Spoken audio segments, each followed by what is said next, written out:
This is Conspiracy Theory, starring Donald Von Griffin, Karen Torres, and me, GM Brendan Blackmore. Lloyd's not with us. He is suffering from electrical dysfunction. Tonight's game brought to you by Tequila Reserva 1800, 100% agave, because I'm out of rum and vodka. So, last week. Well, here, I'll FTP some over to you. Last week you guys were in London, and you found Agartha after chasing some guys who were dressed kind of like fox hunters. Agartha and or the road and or the stair, or there's got a lot of names for it. Shadowland is another one. Anyway, you found that, figured out how to get around. Border Patrol's biggest nightmare. The Labyrinth is another name for it.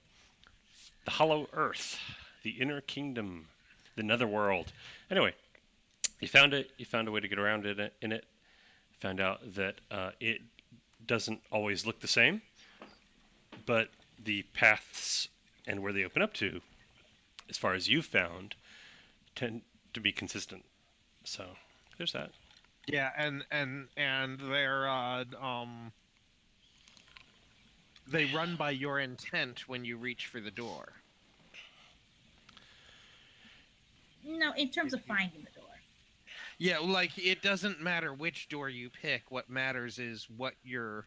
No, that's not correct. However, if you want to find a certain place, once you kind of get a feel for how it works, you can find the correct door to go to that place. So in that sense, your intent leads you to the correct door, but each door is actually goes to a particular place. Oh, okay. And then Charlotte, pardon me, Charlotte checked her messages. She was invited to a symposium in Wales. In Wales, and you guys drove there. Yep. To the Severinsen estate in Anglesey in northwest Wales. Anglesey, if you say so. And it looks like this. It's lovely. Very nice. Yep. Yeah, the only reason I know Anglesey is because there's a racetrack there, and I've heard a whole bunch of people from the area say it. Say Anglesey. Well, there you go. Anglesey. Yeah. The symposium is a 3-day affair hosted by Dr. Chris Severinsen, who is a recluse who writes papers and hosts these annual symposiums on alternate medicine and fringe science. Each year, one researcher is given a £25,000 grant on the condition they keep Dr. Severinsen informed on their research. As you approached, you felt a strange sensation like you were passing through a barrier. But once you pass through it, you feel normal again. So, there's that. Although I felt like, if I remember correctly, you said that I felt like I would have to basically leave the barrier in order to not feel like my magic was suppressed or something. No, not exactly. It's that your connection to everything outside the barrier is interrupted. As long as you're doing stuff inside, it's basically like a force field. Yeah, makes sense. That goes both ways. You can't shoot out of it or into it. Well, I mean, maybe you can. I don't know. But it makes it more difficult. It's like the Las Vegas city limits. Sure. What happens in there stays in there. Yeah. Yeah. While we're before we get there or along the way, I will write an appropriate. Because I remember you saying I had to do a presentation. I will write an appropriate presentation using as much and as little reality of my knowledge as possible, and picking something, you know, that would sound appropriate for a topic that would sound appropriate for the symposium. Okay. Each person is supposed to have like a 1 hour presentation, and then after that, there's supposed to be a question and answer session, and Okay. there are 9 people invited. You're one of them, and there are 3 people give presentations per day: Friday, Saturday, Okay. Sunday. I probably will look to see what other people. If does she give you list? Do I am I able to see in advance who the other people are? Did you send an itinerary saying what you would advance? I mean, what you would present? If I had enough time, yes. We didn't, because you only heard about it like 2 days ago. So when you get there and you pull up in your rental car, a guy in a white lab coat walks out of the house and waits for you guys to get out of your car. He's a white guy in his 40s or 50s with gray, short cut gray hair and a lab coat, and he seems stern. Like he doesn't go, "Welcome," he's like, hmm. Anyway, you guys get out.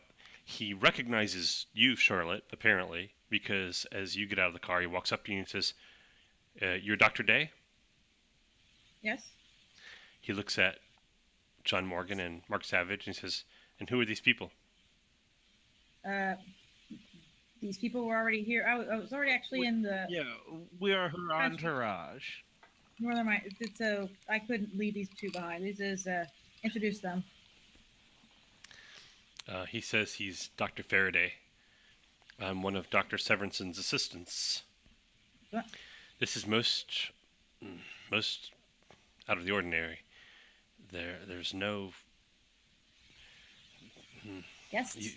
guests weren't provided for. I'll have to discuss this with Dr. Severinson. This is most regular. Really? Well, You never have people show up with a +1? no. Well, bring your How bags terribly and lonely you must be. Well, let me introduce myself. I'm Mark Savage. I'm an educational specialist. He doesn't pay attention to Mark Savage at all. He focuses on Charlotte Day, and he says, "Well, if you'll have your people bring your bags, I'll show you where you're staying." Thank you. And he'll wait until people pick up bags, and then he'll walk in the house, which is enormous. It is vast. It has elevators, plural. The main entryway is just huge, with like a big curving staircase that goes up to the second floor. And there's just enormous windows. The whole place is like some kind of museum or something. Anyway, he'll take you upstairs, and he will show you where your room is, Charlotte. He says, "This is your room, Dr. Day. You should stay here in your room." He takes out he says, "I will bring you some documents with the, what's it called? The schedule. Schedule? Itinerary. Yeah, schedule. Itinerary. Okay. I'll bring you the itinerary. Let's say it's a little bit after 7. Dinner's has already been served, but there is food in the kitchen, and the staff will take care of you if you go down there. And also your friends, I suppose." Which he looks at you, that Mark Morgan and John Savage. He goes, "I suppose we can put you in the servants' quarters. Follow me." And he heads off in a different direction. Okay. Go ahead and follow him. We'll probably be making snide comments to each other the whole way. No doubt. Goes. But it's kind of hard to play that without a straight man, you know? Yeah, I know. So go down a hallway and around the corner and down some smaller stairs, and then to a part of the house where the hallways aren't quite as lavish and the doors are not quite as enormous. And there are a couple of people walking around here, like in maid type uniforms, butler type uniforms, formal servant attire. And he goes to a door and he knocks on it and he opens it and he says, "This room's empty. You can stay in here." Why, thank you very much. By the way, I'm casing the joint as I walk through, just casually. Okay. For what purpose? Anything particular? Um, out of habit. Oh, okay. See, opulent place. Former thief. Yeah, the servants area with all those nice little back corridors and hidden staircases and all the things you find in the servants' corridors of old buildings and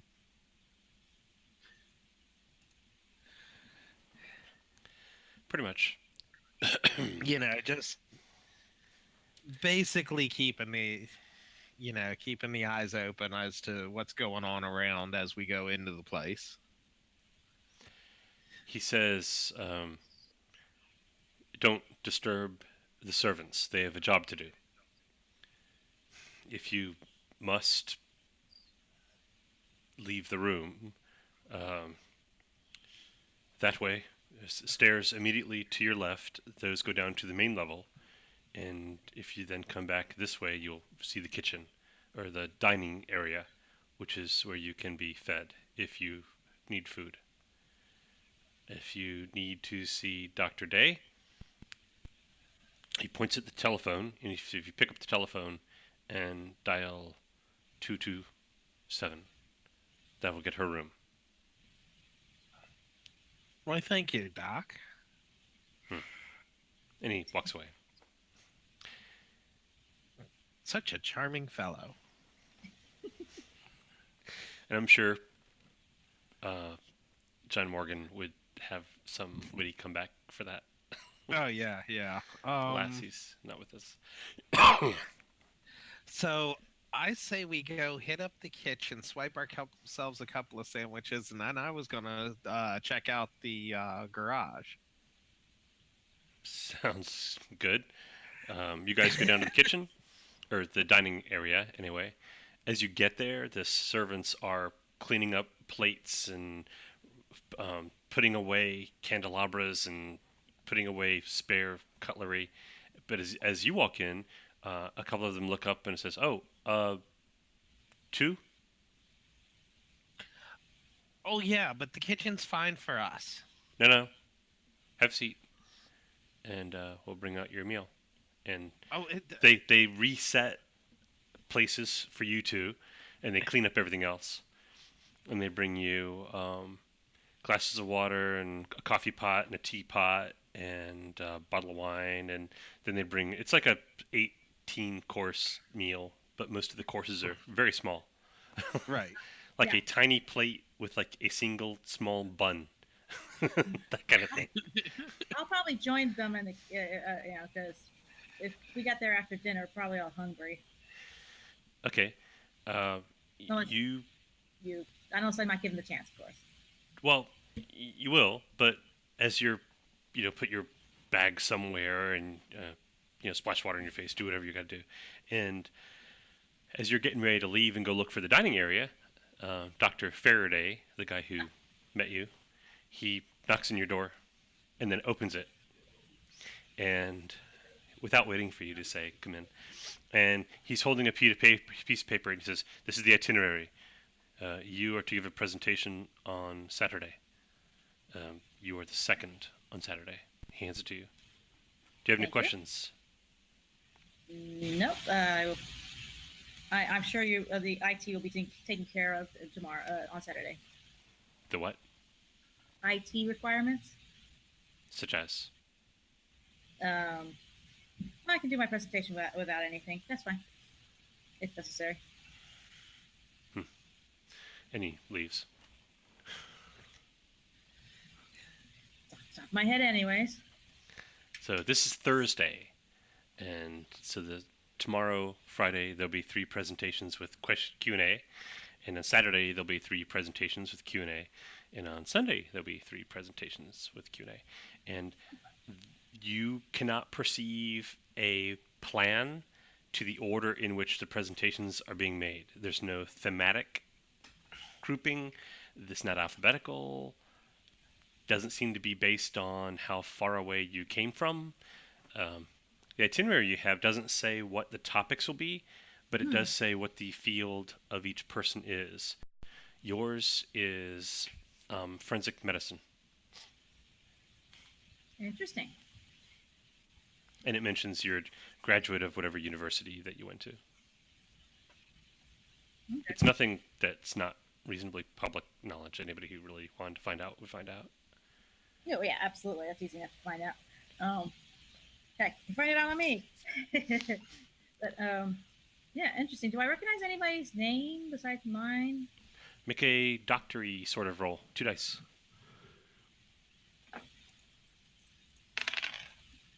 But if I get to use my doctor-y thing, that's +3, so 7. No, you don't recognize any of these people's names. Okay.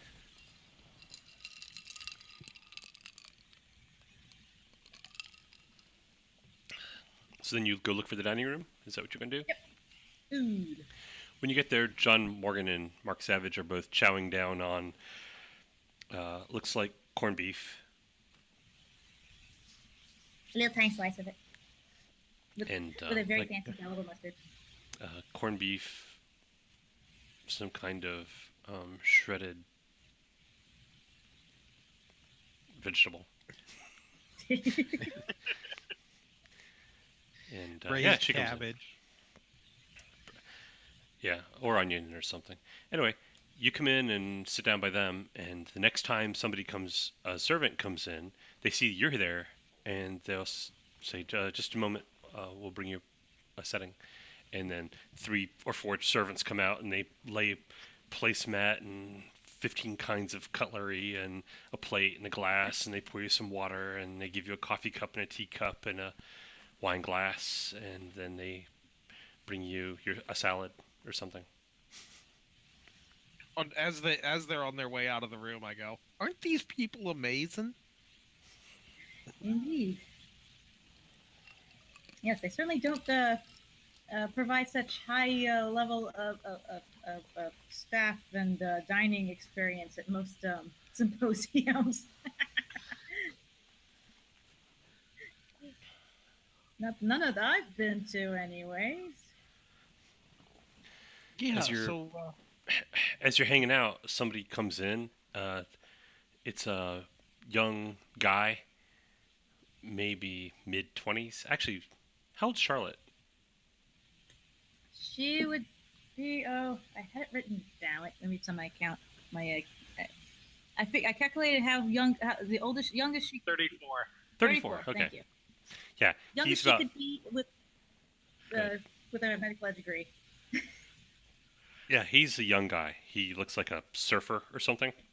He's got like kind of short bleach blonde hair, blue eyes, white guy, and he's wearing. It's Wales. It's probably chilly. He's wearing a hoodie. Anyway, he comes in. He goes, "Oh hey, hi. I'm Dennis. You guys are presenters to this thing too?" Hi, I'm Charlotte Day. Nice to meet you. Nice to meet you. Dennis Flint.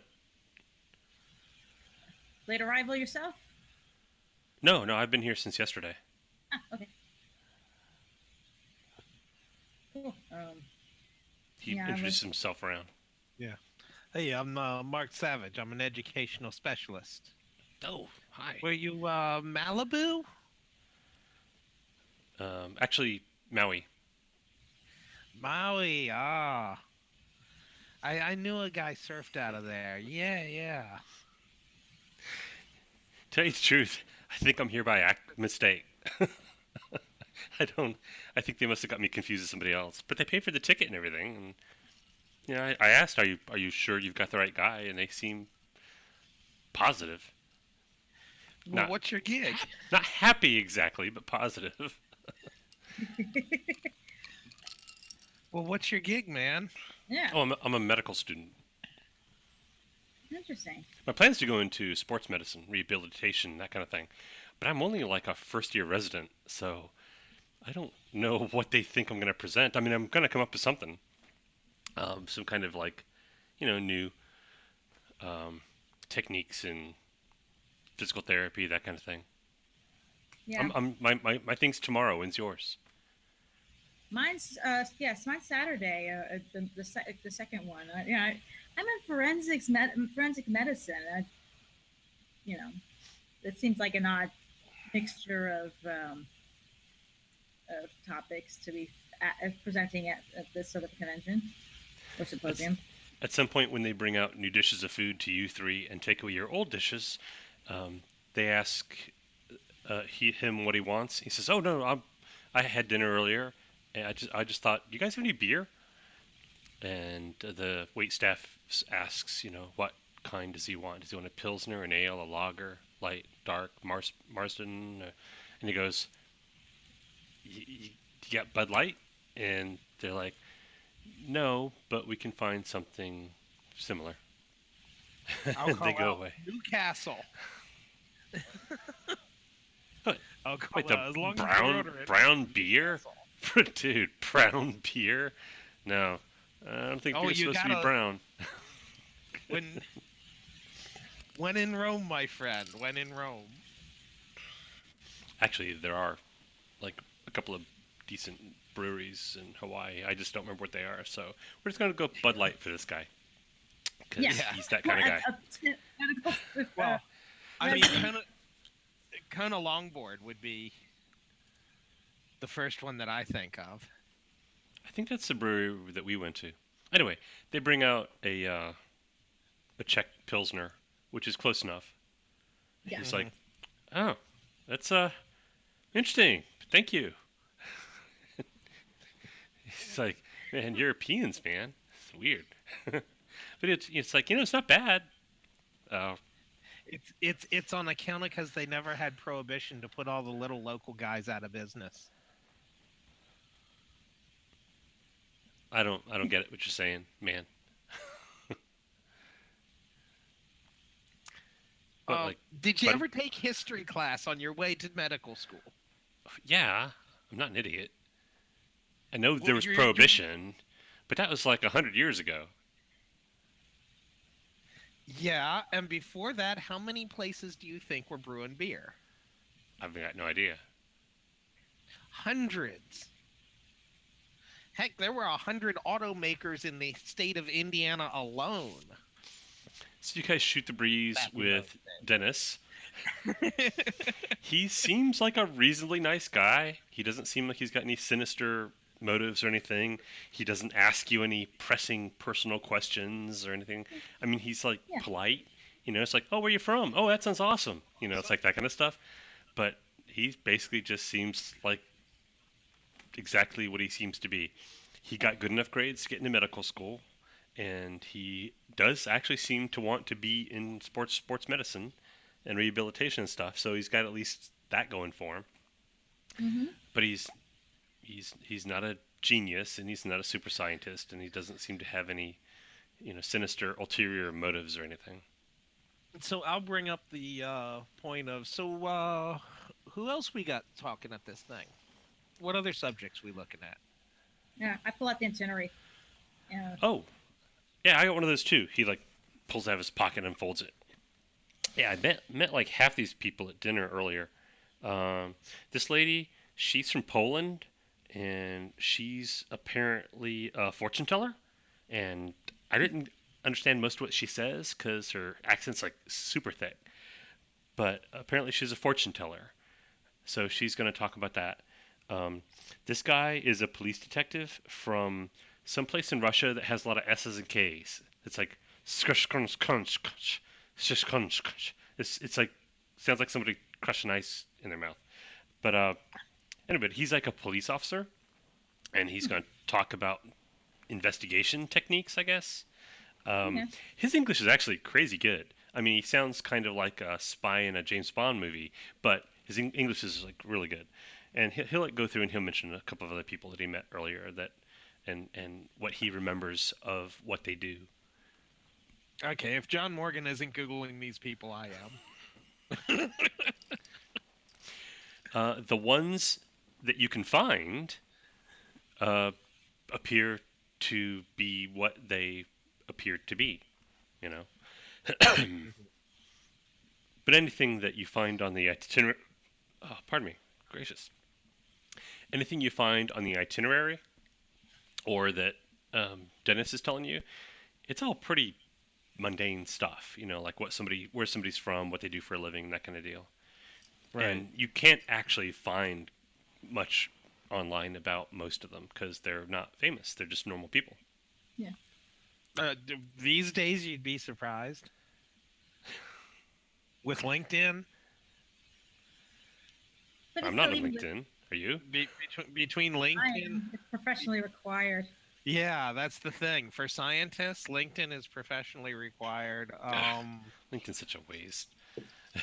So Tell me about it. It just basically means my resume's out there for me to get tons of spam emails about, oh, your resume is amazing. Would you like this really crappy gig that pays like $1,000 a month? your No. your qualifications are remarkable. Would you like to take a job at no pay? Yeah. Receiving and sending packages. Oh, for Pete's sake. Not, well, the one good one a friend of mine got as a IT specialist. She got this one job offer. And when she went to apply for it, they told her that she didn't meet the minimum requirements because somebody had written the requirements of 5 years of experience in a programming language that was about 3.5 years old. Yeah, I remember hitting some She of was those. just like, just go away. Don't even call me back for it. I am no longer interested. Oh, hey, have either of you guys met this Dr. Severinsen? Nope, just No. her assistant. No, me either. Oh, Yeah, what man. was his name? Not Tesla. What? Faraday. I just said that, yeah. Third. No, I haven't met Faraday. The guy who met me was, shoot, what's the guy's name? Scled, Sclederma. No, Scledoma. It's something like that. It's a kind of a Polishy sounding a name. I don't know. But white guy in a lab coat, old white guy. Interesting. Walking around But I here. haven't met the guy who's actually running this thing, Dr. Severinsen, yet. Figures he's in a lab somewhere, counting his money. I don't know. This place is crazy. Yeah. Odd that they walk around in their lab coats all day like that. That's kind of odd to me.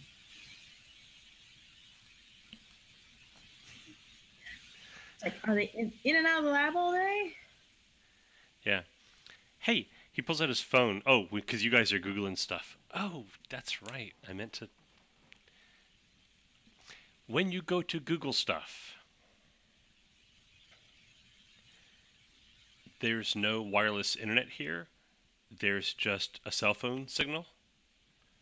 So just like if you go look for like a local network to, log into, there's not one. There's no Wi-Fi. Yeah. Okay.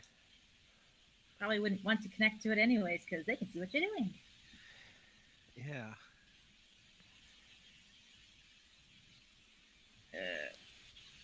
Okay. All right. Well, I'm going to see if I can get a 6-pack of this, whatever it is. Urkel. Pilsner Urkel. Europeans, man. I want a beer called Urkel. Anyway, I'm going to see if I can take a six-pack of this back to my room and play some Xbox. Could be worse. Down the road from Urkel, there's this little place. Buddha makes a beer called Budweiser. All right. So he asks the wait staff for a 6-pack of whatever he's drinking, and they give bring him a carafe. a six pack of Czechoslovakian beer. Yeah, they bring out 6 Czechoslovakian beers in a an ice bucket, and they give it to him along with a bottle opener. And they say if he needs anything else, just call 1-1 on the house phone. Same for you people. If there's anything that you need, call 1-1 on the house phone. Thank you. And they go away and leave you alone. And he takes off with his half dozen Pilsner Urquells. I bet you the alcohol on those are higher than in Bud Light. I don't remember. I mean, it's not crazy high. It's still beer. Not by a whole lot. No, they're like 4.6. Oh, okay. 4.3, 4.6. Yeah, they're not cider powerful, which is still better than Bud powerful. Yeah. Which is what, 4.2, 3.7, 4.2 these days, something like that. Oh. I don't keep track of that stuff. Well, Yeah. evening passes. Do you guys do anything strange? No more than usual. I was going to be chatting up the staff. They do not wish to chat. Really? Really. Not even like hit up the garage and see whose drivers are about and... Well, you can go to the garage. I mean, Yeah. there's nobody stopping you. But if you try to chat with the staff or say, like, so how long have you been working here, et cetera, et cetera, they just smile and shake their head. And is there anything I can do for you, sir? Well, I see the plan is I'm going to start a conversation about cars with the guy in the garage to get him to start leaking info. You find your way to the garage. We'll say that John Morgan tags along. Mm-hmm. Find your way to the garage, and there is somebody there behind like a little booth with a tray on the wall with, little hooks with car keys. And there are about a dozen cars in here. Various types. At least half of them look like rentals, probably more than half. Yeah. I make a comment. Looks like a rental stable out there today. The guy at the booth just says, can I help you, sir? Yeah, I'm just looking around. I showed up. I'm the driver for Dr. Day. Do you need your car? No, but I'm the driver. I thought I'd check out the facilities. Okay, well, if you need anything, let me know. All right. I look over. What's like in the back? Are you asking him or Like me? it would be the. I'm asking you. If I look over the cars that I can see, what's the one like the last thing that would be leaving?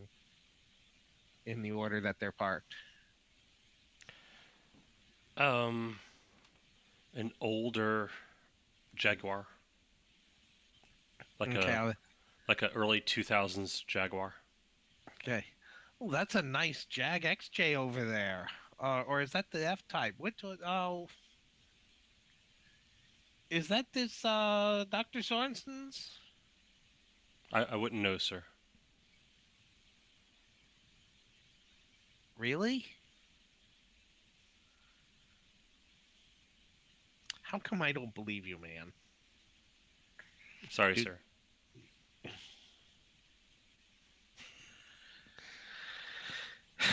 Okay, so they are, like, not even... Really resistant to small talk. Gotcha. If you really want to, like, just really be persistent, you can make a roll or something. But be clear that you're pushing a stone uphill. Yeah, no, I'm not going to worry about it. Okay. It was just, you have to explore all the options. Okay. Yeah, I guess go back to the room, or see what kind of entertainment is about. There isn't any. Okay. And Sim getting a 6-pack of beer and going upstairs. Yeah, I The think room he might. the room you and John Morgan are in has a couple of small tables, a couple of beds, a phone, a lamp, and like a wash basin. I mean, it's Spartan. Charlotte's room is nicer, but essentially it's pretty much the same. It's got its own bathroom with all of the amenities. It's got, very nice big bed with the canopy over top, and it's got really nice dresser and a huge mirror and nice phone and a radio, but there's no TVs. There's no internet jacks. There's no Wi-Fi.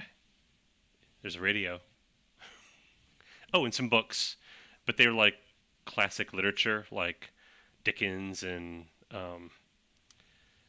like some old history book, Decline and Fall of Eastern Wales, things like that. The Reign of Harold Bluetooth. Oh, Charles Dickens. I don't think I've read this one. Turn on the radio just for the hell of it. Anything interesting, or is it all static? No, it's radio stations, whatever local Welsh radio stations would be. I guess BBC is in Wales, I guess, right? Indecipherable. Yeah. These- So you've BBC got 3 or got a 4 big different salary card. BBC radio stations, I guess. including one in Welsh. Probably. Well, Oh, I think it's 4 or 5. It's 5 in Wales, I think. Sounds good. They do have BBC. In fact, they even have a BBC music station from what I understand. It's like DJ Mike. Yep. And they've got their talk radio stations, and yeah. Yep. All So right. there you go. Click. That's what passes for entertainment. I'm sure I've got something. If there's nothing interesting to read, I'm sure I've got something. Oh, there was Is there a supposed place to to be a plug? meet and greet tonight. I forgot about that. Okay, so Oh. assuming you're in your room around 9 o'clock, there's a knock on Charlotte's door, not on John Morgan's and Mark Savage's door, but on Charlotte's door, there's a knock, and this person waits, Open the door.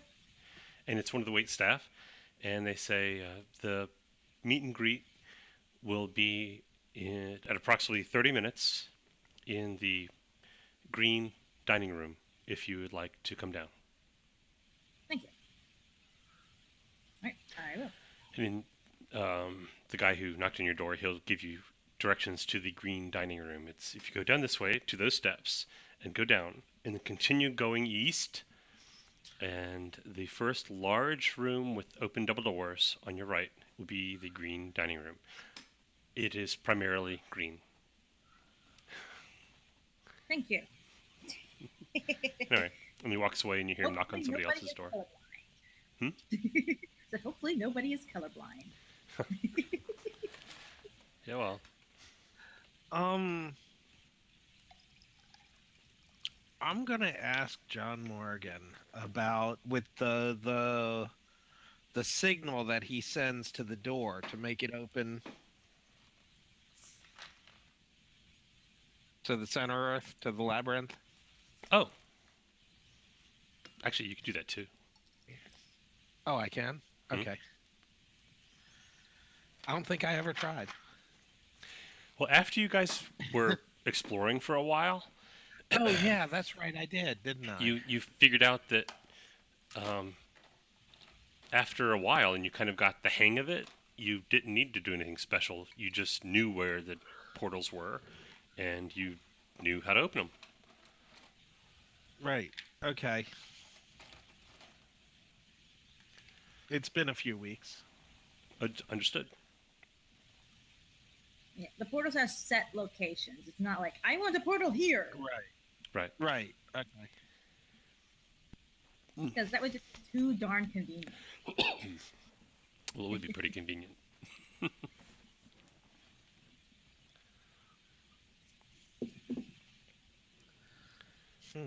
But probably way less stable and more dangerous to actually maintain.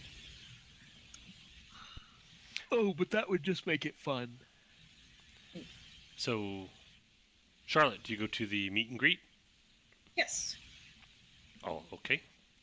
When you get there, Might you as don't well. see John Morgan or Mark Savage anywhere about. But you do see, let's say, half a dozen other people milling around, drinking glasses of champagne, which are being carried around on trays by people in formal servant attire. And they're basically just people are chatting, talking about where they're from, what they do. Yep. All right.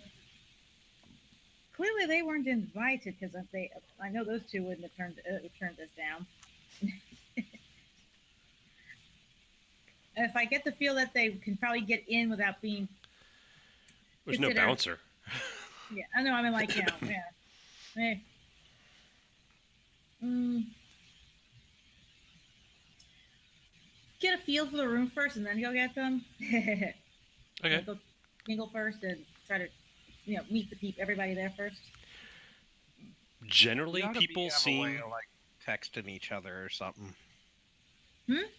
We ought to have some kind of communication set up. Yeah. Oh wait. Duh. Phone. You do have cell phone service here. It's Yeah. not a dead spot. So you can just text. Yep. Text. From my room. These are the directions to get to this place. In which case, Mark Savage and John Morgan get the text message. Okay. Well, of course, your servants. Who else would they? Why would they invite you to a meet and greet? Right. No. I'm trying to figure out where to get myself one of these lab coats. I'm not wearing one. No, nobody's wearing one except the assistant you saw. Oh, okay. Yeah. Anyway. Okay, I guess we're gonna go crash a party, aren't we?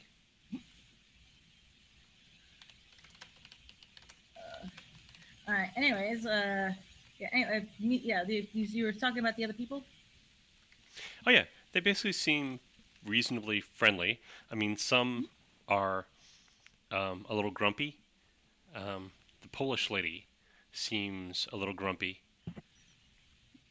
but generally speaking, they're there because they want to be there. They were invited and they came, and they're reasonably pleasant people generally.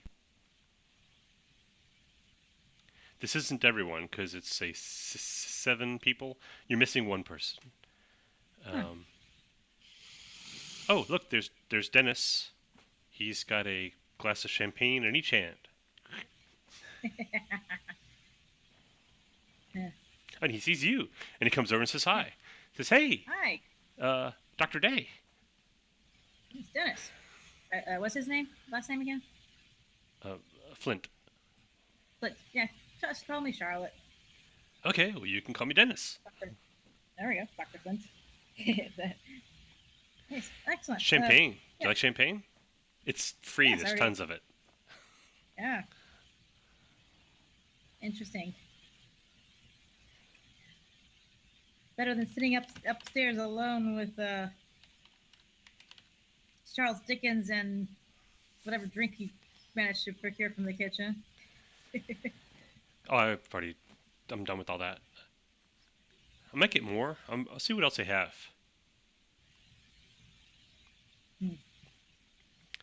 So. Sounds like they had quite a selection. Anyway. Yeah, I don't know what any of it is, but yeah. I'll ask for a variety next time and see what I get. Yeah, so anyways, yeah, interesting collection of people here. Oh yeah. Oh, that guy over there, that's the cop I was talking about, the guy from Russia. That's the fortune teller lady. That guy, I forget what he does. He's like psychiatrist or something from California. I think it's California. Might be. Does it say on the itinerary? Oh, this guy. Oh. Yeah, California. There we So, they're like trying to identify people. Cool. and some are research scientists, and some are in the medical field. Some people have nothing to do with either, like the police guy. There's somebody who is a high school guidance counselor. Um, there's the fortune teller. Uh, Yeah. so it's a strange variety of people, It is. considering. I really can't figure out how we all match. And, it's normally when you go to a symposium, it's one topic. It's, forensic scientist, ophthalmology, cancer, whatever. Hey, your witchy woman aspect. Hmm? Roll that. Roll 2 dice and roll that. All right, where did I put them? There they are. Seriously, What you got? I rolled ones. Goodness gracious. Yeah, you don't You die. see any kind of common denominator here at all. After a bit, Mark Morgan and John Morgan and Mark Savage show up, I imagine, right? Yep. Yeah, there's nobody guarding the door. You don't see the guy in the lab coat, and you don't see anybody you think is Dr. Severinsen. It's basically just other invitees, and the servants don't seem to care who you are. They offer you champagne just like they do everybody else. All right. Set up and mingle. You get more or less the same thing that I told Karen. It's a weird variety of people. None of them seem particularly sinister, or and there doesn't seem to be any kind of common theme really on who's here or why.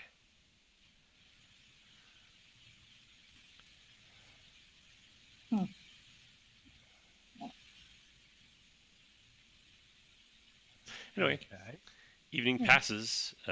This started at 9, and around 11 o'clock or so, the servants will start collecting up glasses. Okay, now you said one of them was a high school Guidance counselor. I'll go talk shop with him. Let's see.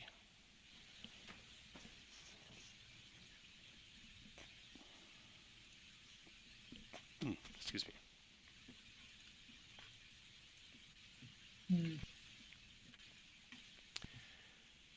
Okay.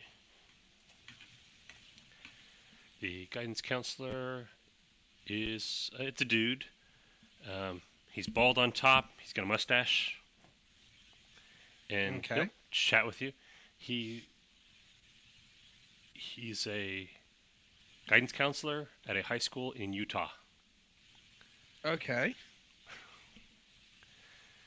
And I can talk to him about the differences in special education between Utah and California, and basically try and slip under his radar there and get him to relax enough to, if he has anything to let slip. You can make a 2d6 symbiote roll. Okay. Need a 10. Oh, on the symbiote. Okay.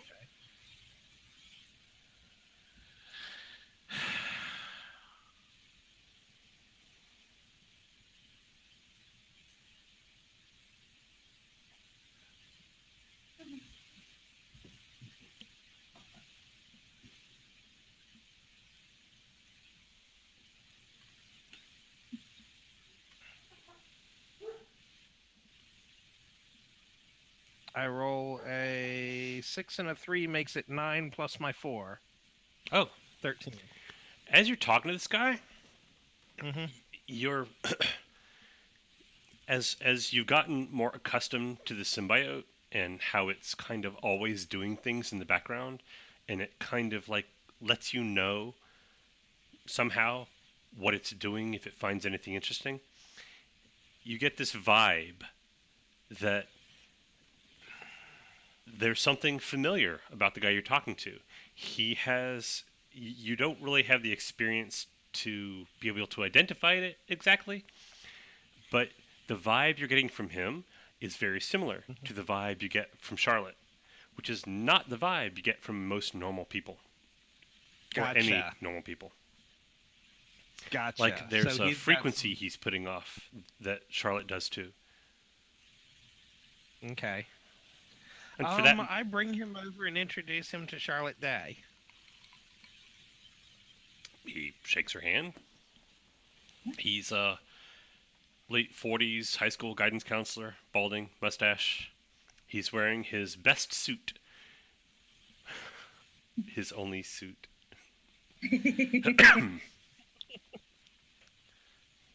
I'm dressed in full goth. And anyway, he'll chat. He seems reasonably friendly. He has really no idea why he's here, but All right. you don't pass up an opportunity like this, and so he came. Yeah. And he asks Charlotte, like, so what do you do? Are you a musician? No, I'm a forensic pathologist. Professionally? Yes, from New York. He reaches into he puts down a glass of champagne, reaches in pocket, unfolds the itinerary, and like flips to the second page. He's like, "Oh, Charlotte Day, forensic pathology, New York University, etc., etc., etc." Oh, wow. Okay, you are not how I pictured you. That's what everyone says. Well, it's a pleasure to meet you. That's a pleasure to meet you as well. And You seem familiar. Have we met? don't think so. Did he say where he was from? Utah. Utah. Yeah. I've never been to Utah before. Have you been to New York? Once, years ago. Mm. He was on a school trip to the Metropolitan Museum of Art. There was an exhibit there, and he'll tell you about some exhibit he went to of like French Impressionist painters or something. Doesn't sound like anything she'd be interested in. Actually, I've kind of got that feeling from a lot of people here, like I've met them somewhere.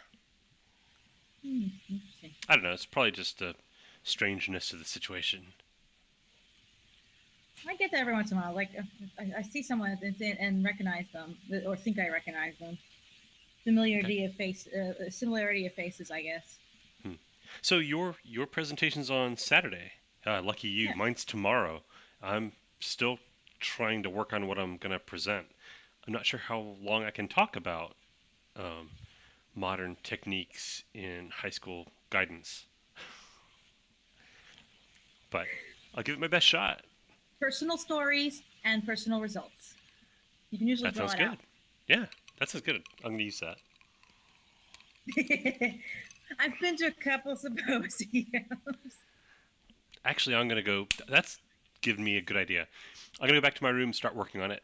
Have anybody given you guys the Wi-Fi password?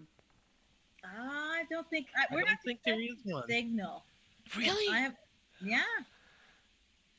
I mean, Normally there's internet. I know it's very strange. And when I asked him about like IT requirements, he gave me a funny. The person who showed me to my room gave me a funny look. yeah. Well, I mean, I've got the report on my laptop, so I can still work on it. It just kind of bugs Yeah. me not to have the connection to. Like, I can't look things up. I can't check my references. Mark leans in kind of faux conspiratorially and goes, "You don't think they're from the past, do you?"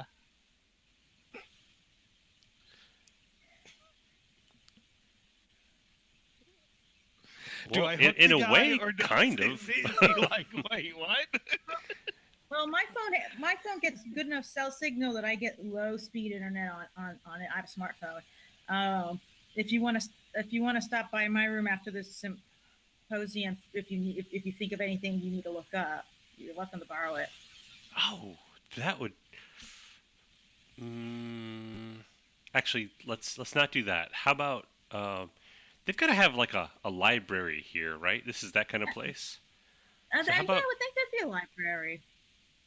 say what? Probably could ask one of these staff members. If, yeah, why don't you, we should ask one of the staff members if there is one. Okay, one of the staff people comes by. They pick up the champagne glass that he sat down when he was looking at his thing. So you could ask her if you want. Yes, ma'am. Yes. Yes, is there a library with a computer available?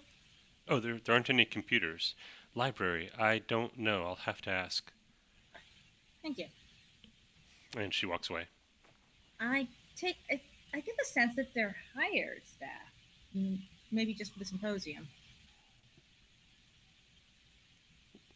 Yeah, everybody's real tight-lipped, like they've already been paid off. No, she acted like she clearly didn't even know if there was a library here. Know what I mean? Like, they hired them on just for the event type thing. And all they know is that would make sense. Their thing, because it takes so many people to run these things, and you don't need them all the time. That makes sense, says the guy. Mr. Fox, that's his name. Fox. No. Mr. Livesay. Livesay. Mr. Livesay. Mr. Michael Livesay. Mike. You can call me Mike. Oh, excellent. You can call me Charlotte. Oh, nice meeting you, Charlotte. Yeah, but come to think of it, yeah, that would make sense because I'm sure Mike, they don't Mark, and have. John. All we need is Mike, Mark, and John. All we need is a Pete. I don't get the reference. Is that a movie thing? No, He says. it's the Bible. Wait, that was Matthew, Mark, Luke, and John.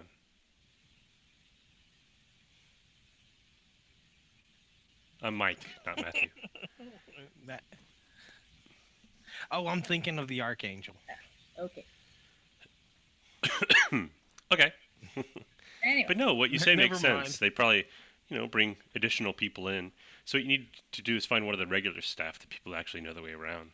Yeah. I'll tell you what. I'm gonna go get my laptop, and I'll meet you in the library, wherever that is. Yeah. I mean, well, I don't mean to impose. Are you ready to go do this now? Because I don't want to take you away if you're having fun. They do seem like they're kind of wrapping up. They're taking away the little hot dogs.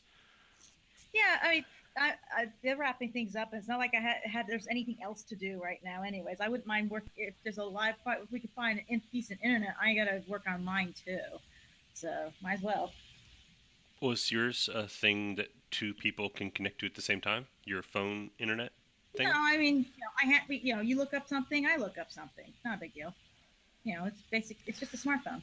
Actually, John Morgan will say, I've got you covered on that. I can make it so you can have a wireless hotspot connected to your phone. Perfect. It won't There be we very go. fast. It'll be based on the cell phone connection, but you can both have access. There we go. And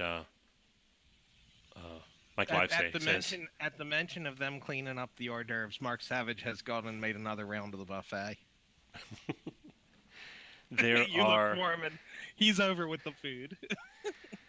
some of it is recognizable as standard American hors d'oeuvre food, like tiny hot dogs, and some of it is weirdly specific English and or Welsh hors d'oeuvre food, like weird tiny triangle sandwiches that have fillings that you've never heard of before. It's like some kind of vegetable-based cream cheese, sort of, but not cheese. It's like something between cream cheese and mayonnaise with like a shredded vegetable mixed in it. It's very strange. Things like that. And other weirdness. Yeah. I'll probably make a couple. I'll probably have made a round already, but at the mention that they're cleaning up, I vanish and make another round. All right. Anyway, so I'll figure out where the library is, and I'll meet you there in let's say half hour, and I'll like brush my teeth. Yeah, sounds good. And change out of the suit, put in like normal clothes. I mean, we're not supposed to dress up all the time, are we? Or are we? This is the first one of these I've ever been to. Normally you dress business casual, but I haven't really been told otherwise. And no one usually complains about my outfits. I think you make a good point. If you can dress like that, I will dress in a button-down shirt. Well, she's not dressed like, raggedy goth. She's like wearing black slacks and but she's wearing like the collar Right. and yeah, It's The not collar and the it's not bracelets. business casual. yeah. Okay. Well, I'll meet you there, Miss Day, and thank you very much again. Oh, and thank you, Mr. Morgan, for your technical expertise. And then That's why he's here. he takes off. And the servants are cleaning stuff up, and as they get toward being done, somebody notices that Mark Savage is like filling up a tray, Making another And- round. and one of the servants, after you're about 2/3 done with that, somebody comes up to you and brings you what looks kind of like one of those foil-lined pizza bag type things, except Mhm. it's like a open top basket. And they say, "Here, would you like to put your snacks in this and take it back to your room?" Oh, why, thank you very much. I'll go ahead and tip her. No, thank you. And they continue with the cleanup. Americans. Jeez. They don't kick you out of this room, but eventually all the food's gone and the champagne's gone, and you are the only people left unless you leave before then. Yeah. No. No, We're gonna leave. I mentioned before Charlotte heads off, I mentioned that guy gives me a spooky feeling kind of the same way you do sometimes. Okay. Snack. Ask somebody passing by. Is there somebody who would know where things are around here? Like, who's in? Is someone who isn't is staff in here? I'm sorry, I don't understand your question. Oh, sorry. Is there somebody who would know where a library or such would be located? Oh, you're looking for the library. Yes. I'll go ask. And he leaves. Did the other person ever return? No, she never came back. Oh dear. She didn't vanish. You've seen her since then. She was clearing out like empty trays of little shrimp. She just forgot about you. But that guy comes back and he says, "The library. If you go into this hallway and you turn left and you go down just past the large stairs at the foyer, go past that and on your right you'll find the library." Thank you very much, sir. You're welcome. Right. And he goes back to whatever he's doing. Head to the library. Okay. It's lots of old books, lots of old wood, lots of overstuffed leather chairs. There's a huge fireplace at each end that are not currently lit. And Oh, actually, I should go upstairs and get my laptop and then go to the library. Well, Yeah. 'cause- you get there about the same time that Mr. Livestay does. And John Morgan helps you set up a wireless hotspot to the cell phone network on your phone. And he helps Mike Livestay connect to it, etc. So you have a slow internet connection. So you can work on your papers. Just work on your paper. No attempting to play games or Facebook. Type speed. Okay. Yeah. Unless somebody does something strange and unusual, the evening passes. Yeah. No, because like, might as well get this done now anyway, since he needed the Wi-Fi. That way, I don't have to think about this for later. Fair enough. So Yeah, does Mark Savage do anything strange and potentially criminal? I mean, I'll hit on a couple of the female staff. See if that gets me anywhere. Make a roll. See what you get.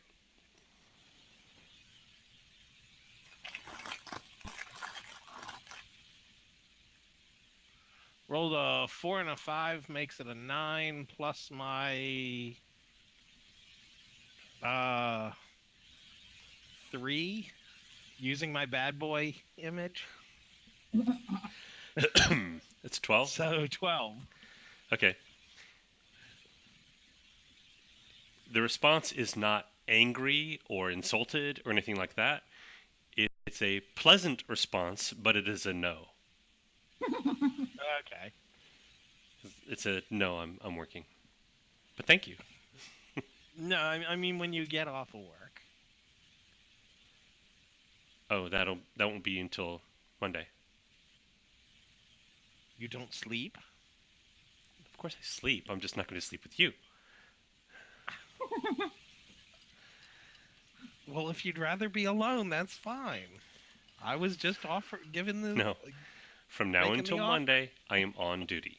So, if you are going to hang around Wales after that, maybe we can get a drink. But not until Monday, at the earliest. You know what? And I'm actually, not sure what country And actually, I'll be on in Tuesday, come I'm going to Monday, take it.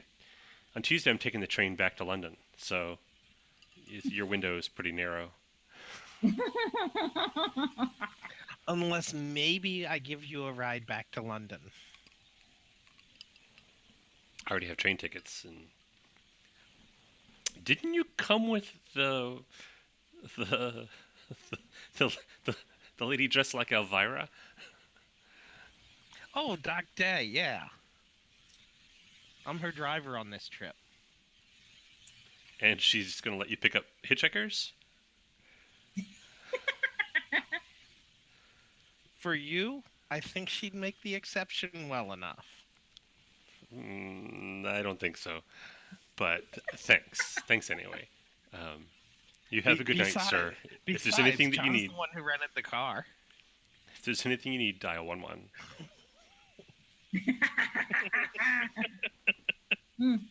Well, Don't tempt me. well, Anything else Well, I need a you need? Well, I'm working. If I need when I need a break from, I mean, for me, writing, this shouldn't take too long, anyways. And when I need a break, look around the library, see what anything, just check it out. It's about half reference books and about half literature. Of the literature, about a quarter of it is poetry, and it's mostly old stuff. You don't find any Anne Rice or anything like that, or J.K. Rowling. There's nothing remotely popular from the last 50 years. It's all See, old. they are from the past. They do exist from the past. Well, technically, everyone does. So,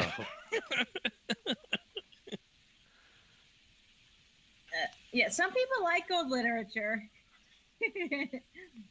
I think they're from the past. Hmm. I think if look you at the ask books. them about what year it was, they might miss it. Anything that's easily visible in the library, like the tables and the chairs and so forth, is all clean. But once you start looking at the books and pulling things off the shelf, the books are extremely dusty anywhere that's not readily accessible. So these are the lesser used ones. Well, interesting. They don't have somebody dusting. Apparently whoever dusts the library has been doing a slipshod job of it for quite some time. Years, in fact. Years. Yeah. You don't get that kind of coverage in a short period of time. No. Anything interesting in the reference section? No. It's, history, biology, anatomy, geography, mineralogy. It's just reference books. Yes, it's a wide spectrum of stuff. It's what might have once been considered a respectable personal library of someone with a certain means. Mm-hmm. All right. There's no spooky occult books or anything like that. Basically, somebody inherited this old library and has just kept it that way. Maybe. Type thing. Yep. Right. Or whatever. Anyways, go back to go back to my computer and either finish up or keep working on it. Depends on how long it takes me to do this. Okay. Around midnight, an old guy, well, late 40s, mid 50s, something like that, white hair, white lab coat, comes and he says, It's midnight. You need to go to your rooms. Okay. And at first you think it's the guy who met you at the door, but it's actually not. It's a different guy. Alrighty. It is. Well, need to probably midnight's probably late enough anyways because we have to get up in the morning. Okay. All right. I won't make too much of a fuss. Cutting the next day kind of short. Unless somebody, do you go roaming at night, or do you just go to bed? I don't really. Not tonight. Only if I see get something weird out of tomorrow. What about you, Mark Savage? Do anything strange, unusual, criminal? Sorry, I got these two to do it. Anyway. Yeah, I'm trying not to. Okay. We'll fast forward a bit. The next day, there are 3 presentations. Well, there's breakfast, which is lavish, and you see everybody you saw last night. You don't, and plus one more person that you didn't see last night who got here late last night. So that the full complement of 9 presenters is there, plus your 2 guests. At some point, one of the other attendees, presenters, will realize that those 2 guys aren't on the itinerary. Who are they? And they'll find out they came with you, and several people will be quite vexed that they weren't able to bring anybody, but you did. Because, like, this guy, his wife really wanted to come, and that guy wanted to bring his girlfriend, and she wanted to bring her husband, so on and so forth.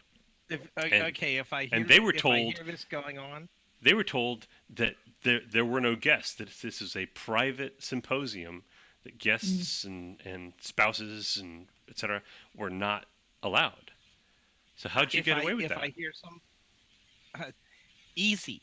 Next time, don't ask. Yeah, it was sort of a last-minute change, and I didn't ask in the first place. So it was unfortunate. It's much easier to get forgiveness than permission.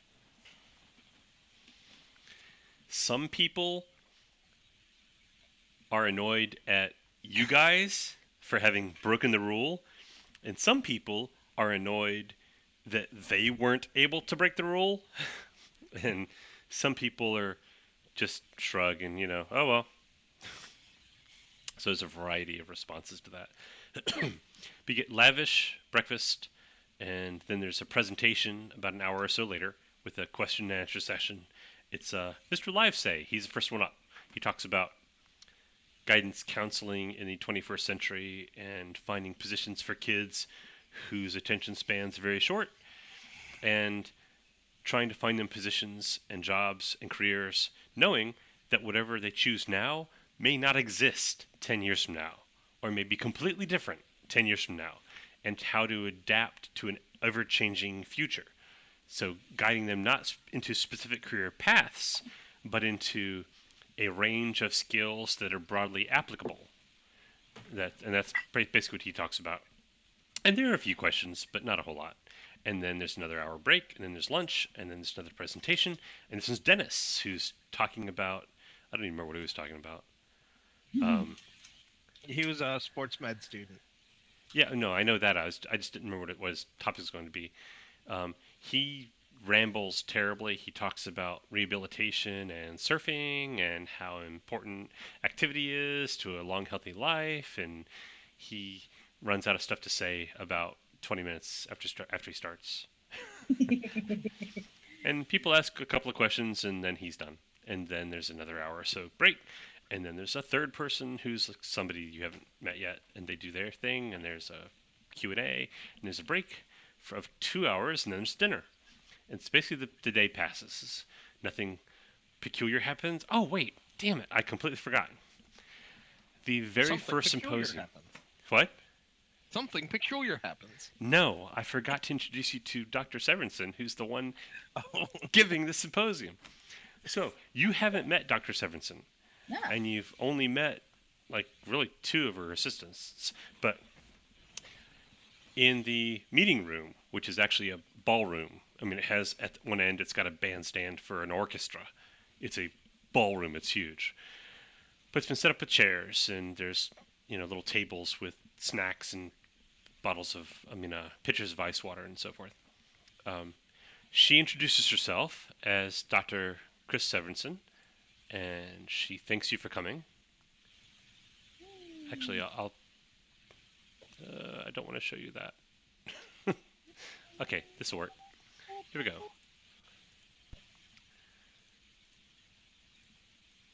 Okay, that's Dr. Severinsen, and these are her assistants.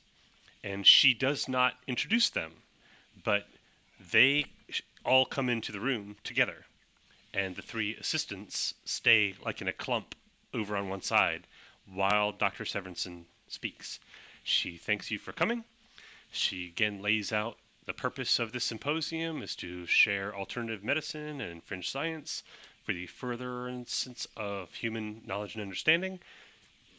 That at the end of the symposium, she'll choose one researcher for a £25,000 grant on the condition that that person keep her informed on all of their research, so that she can follow their research in the coming year to see how they do, what kind of advances they make. Because she's very interested in furthering the pursuit of knowledge. So, and with that introduction, she introduces the first presenter, which was Dr. Actually, he's not a doctor. He's got a master's in education. He's not a doctor. Mr. Michael Livesay, the guidance counselor guy. And basically, she does a brief introduction of each person before their presentation. Mm-hmm. And each time, she's followed in by her three assistants who kind of lurk over in the side until she's done talking. And then she sits down in the front row to watch them. And they sit down, next to her on one side. And then, she claps politely when they're done and shakes the presenter's hand and asks a few questions that are not particularly insightful. They're just random questions like actually, Charlotte, Yeah. I don't think this would come to John Morgan or Mark Savage's attention. But by the third presenter, you realize that the questions she asks are basically not technical. They're maybe just marginally technical. It's like, well, when did you find out about this? Or what made you choose to pursue that? It's almost conversational kind of questions. It's not the sort of thing like a scientist would ask. Because you might actually have questions of your own, which you are free to ask. Yeah. But you would I think might have one or two with the guidance counseling thing. and you are welcome to ask them. Everybody is. There's open QA. Anybody who wants to ask questions can. But I'll try and do an insightful one on him just to earn my chops amongst these folks. well, that's very cool. Most of the questions, not all of them are insightful. Some people ask kind of dumb questions because it's a field they know nothing about, or they're just curious or whatever. But you would think that this supposed, reclusive scientist who's been funding all this research would be more technical in the way she asks questions. And it becomes pretty apparent by the third presentation that she's polite and she was clearly listening. But she doesn't ask like any hardball tech questions. It's all kind of softball stuff. So, for whatever that means to you. The day passes, there's dinner, evening, there's another meet and greet in the evening. You can drink all the champagne and eat all the tiny shrimp you want. And then midnight, they wrap it up, and one of the three guys in a white lab coat comes and tells you to go to your room. Yeah. Out of curiosity, at some point during the day, as unobtrusively as possible, like during one of the talks, just sort of like do a scan, try to see if I can detect anything if there's anything going on, like witching stuff. Just to like a general getting the vibe of the place kind of thing. Yeah, getting the vibe or seeing if like there's any, trying to get a sense of like if there's any weird energies going on or something going. Okay, make a roll. They're sucking our souls. Okay. Not yet. I rolled an 8 plus 4, so 12. Much better.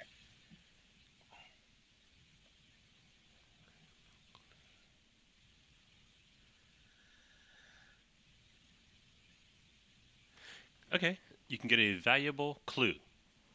Um, there, you do get the impression that something is very wrong here, but you're not sure what it is.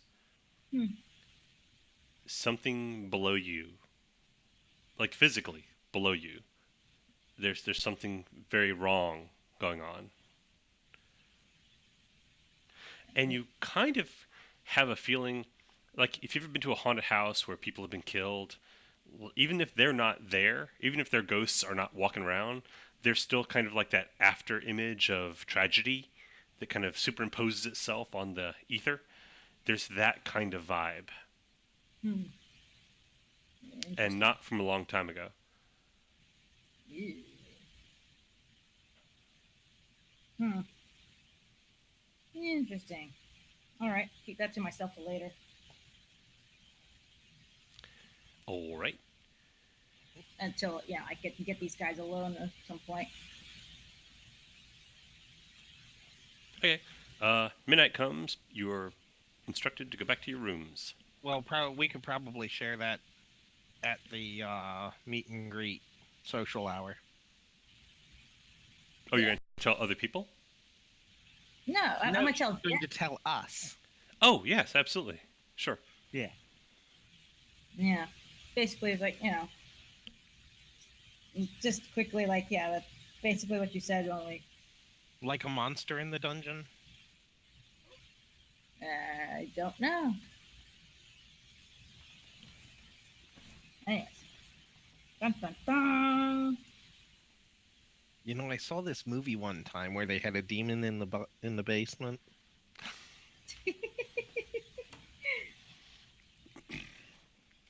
Oh, so you've seen it. It was a comedy. So what? Did they go looking for it in the basement? Do you want to go looking for a demon in the basement? Because I think we might find one. Yeah, really. Uh, Let's wait until after you give your talk. yeah. Let's. I'd hate for you to get eaten by the demon in the basement before you got to give your talk. Yeah. Okay.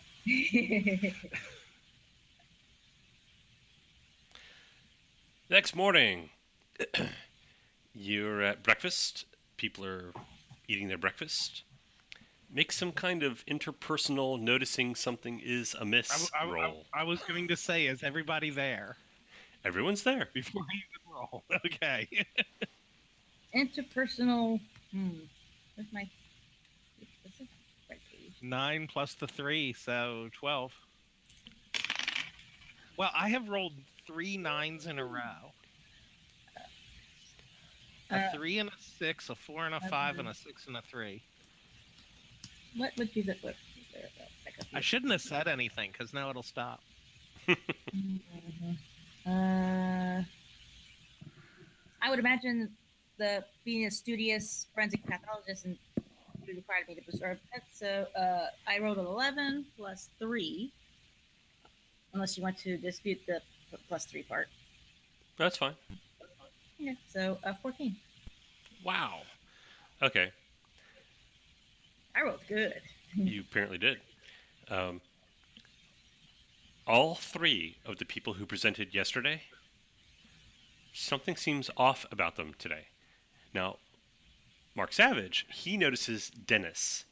Dennis, the entire time you've been around him, basically he never stops talking. He's not a bad guy. He's actually kind of fun to be around, but he's loquacious. He's always talking about something, and he's got like an energy about him. This morning, he's not listless. He's not tired. He's nothing like that. He's alert. He's awake. He's eating his breakfast. He's chatting with somebody across the table from him. But something, even Mark Savage, notices there's something just kind of off about him this morning. Yeah, like he doesn't have his energy.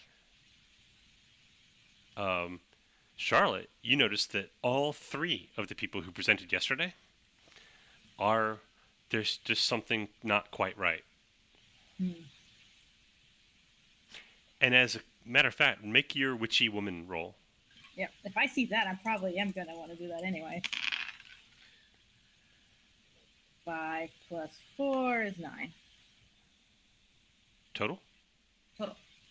That I rolled a sucks. 5.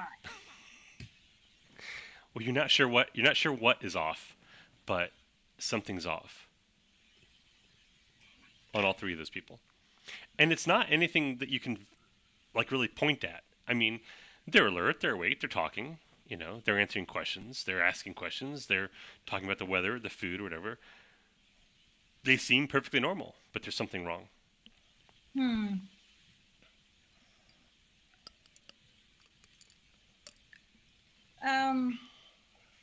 I'm gonna look at their. I look at their. I look. I want to look at their auras. That's easy. That's something you don't have to like make obvious that you're doing. Okay. It's a visual thing. See if they auras look odd, because auras usually have like a color or something like or have a size to them. A low energy person will be like. Okay. Roll your magiciness. This is pretty straightforward. So 8. You need an 8. Okay. And and I'm going to be scientific about it.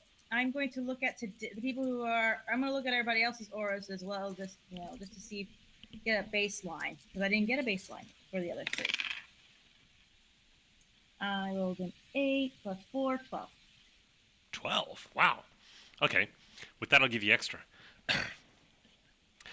The 3 people who presented yesterday, their auras are cold.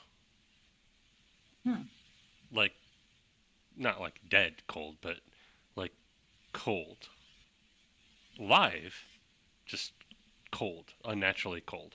The various other auras around you, I mean, the servants are normal people. Yeah. But as you're looking at all these auras of the people at the table, it becomes apparent to you that everybody sitting here, other than the 3 people who presented yesterday, they all have some kind of gift kind of the same way you do. Interesting. It's stronger in some than others. The lady from Poland who's a fortune teller, hers is particularly strong. The guy from Russia who's a police detective, his is particularly strong. Several other people, it's weak, but it's there. Do the 3 who talked, did they show ability? Well, you didn't look at it yesterday, so you're not sure what they had before. They don't have anything like that now.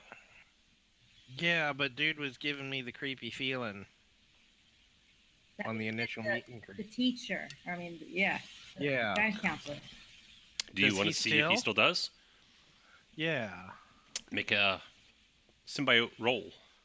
You just need an 8. Another 9. Oh, all you need is 8. Okay. According to the symbiote... 9 plus 3, so 12. Okay. According to the symbiote, the guy you're looking at is not the same guy you were talking to yesterday. It's a different guy.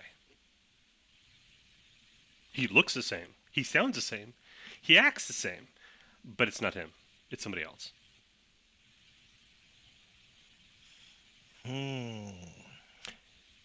And what the symbiote perceives and how it communicates that to you is mostly through impressions. So you don't have like, HUD? Hey, yeah. HUD. You don't have like numbers and graphs in your vision or anything like that. But at least not yet. But you just get the impression that there is a type mismatch error. That is not the same guy. I lean over and very casually to Charlotte. I don't think they're the same people.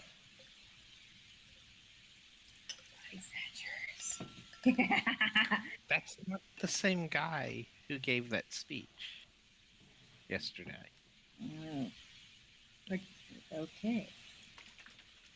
Isn't there a movie called Body with the word Body Snatchers in the title? Oh yeah, a couple of them. You want the original or the remake? I wonder if anybody else has noticed. I think the fortune. I wonder if, Nobody else seems to have noticed anything. Hmm. You might want to be real careful since you're giving your speech. This afternoon. Yeah.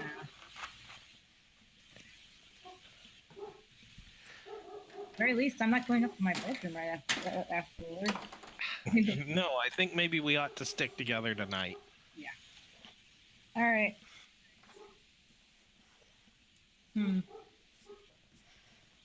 Okay, so Right. there's a presentation from somebody else. Let's say the fortune teller. Sure. It's in very thickly accented English, but she talks about um, destiny and hearts and how people can work together and making a better future. And it's very hard to follow the thread of what she's saying because it's obvious English is not her first language and she's not very good at speaking it. I mean, she's better than your Polish, but still. Well, except for Charlotte, who No. can talk or understand anything. I cannot talk it, say it, speak it. I can only understand it. Right. So, but Without she gives casting her a spell. thing, and a couple of people ask questions and so forth, and then Dr. Sorensen, thanks her and asks a question about like something, calls back something that she said during her speak, like when did you first know that such and such was such and such, and the lady will answer the question, and she's like, thank you so much, and then there's a break, and then there's lunch, and then now it's Charlotte's turn. What do you talk about? Just curious. Well, since everybody's talking about their topic, I had already. I wrote a topic. I wrote on forensic science, and I try to keep it general because this is mostly not a technical symposium, a group of people in my field.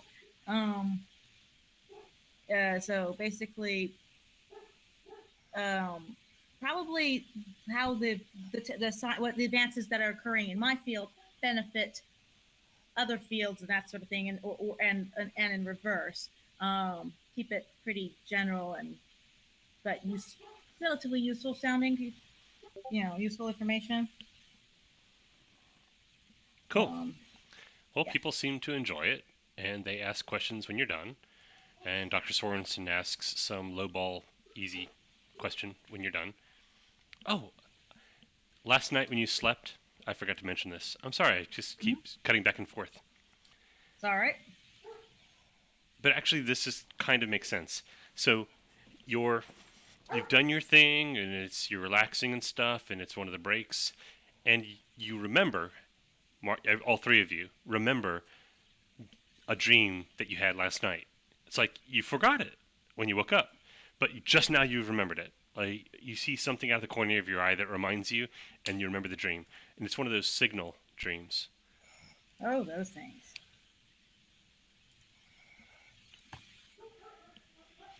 Can you read that? I'm going to go get another bottle of beer while you... Yep, actually, it's a great idea. I have very short distance to go, and I can hear you. Oops.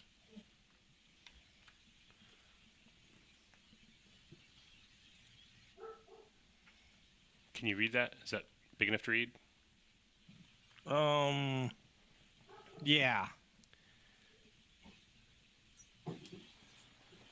I got it. I'll be right back, and then I'll read it.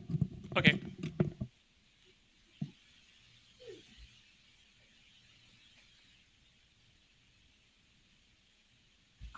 There we go. I don't need to message your things.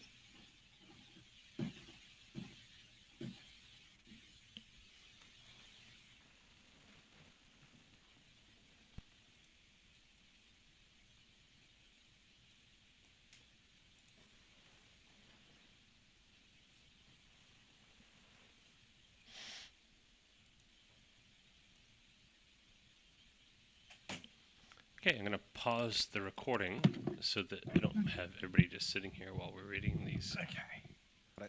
Okay, you're done. Cool. Awesome. Essentially, it's just the signal is telling you that the house has a history. The signal is telling us that the house wants to eat us. And that the Illuminati's involved. Yeah. That's a good summary. So, midnight, you go back to your room. What do you do? Anything special? Either they come to my room or I go to their room. I'm not spending the night alone. At dinner time, do a quick check on the two people who other people who did. I mean, I didn't feel anything, but nothing happened to them during the course of the day, right? Do the aura reading thing? Yeah. The two speakers. Everyone seems the same. Okay. No changes. All right. So it definitely happened overnight. Oh, were you doing your aura reading thing during the meals or during one of the presentations in the symposium? The reason why I ask is that at the meals you have everybody except Dr. Sorensen and her assistants, whereas in symposiums they're there. I'll probably wait to do it then, because that way I can get it one reading and get it all done. Just out of curiosity. So you do a reading when? Probably during the first. If I notice that those three are lackluster, it's easier for me to hide the fact I'm doing it if we're not all facing each other at the table. So yeah, I'll do the first during the first talk, because I'll be sitting then. Okay. Yeah, the three assistants, the three 50-year-old guys with white hair and lab coats, they have the same kind of cold aura that the three people who presented yesterday have. Interesting. And what about Dr. Severinsen? Yeah. No, she seems normal. Oh, okay. She does not seem gifted in the way that you and the other presenters are. She seems just like a normal person, just like the wait staff. Seem like normal people. Okay. And they're various colors and shades depending on their mood and their disposition and all, but they're basically just normal people. Yeah. All right. So after midnight, you going to Mark Savage's room, or are he and John Morgan coming to your place? Well, we'll decide that at the before midnight. Lower. Yeah. Let's go to your room because our place is a little bit cramped.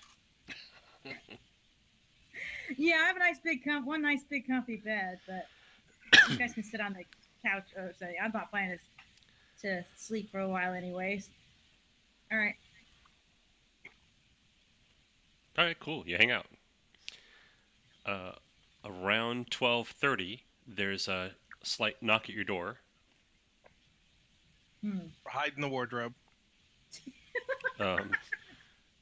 John Morgan crawls under the bed. Is there a way to peep through without No, there are no peepholes. No. The door does have a keyhole that's about, you could almost put a pencil through it.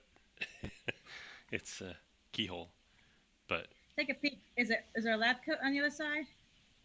No, looks like black slacks. Like wait staff. Mm-hmm. Yeah. Crack it open a little bit, but don't put my head in. Okay. It's one of the wait staff. Yeah. All right. And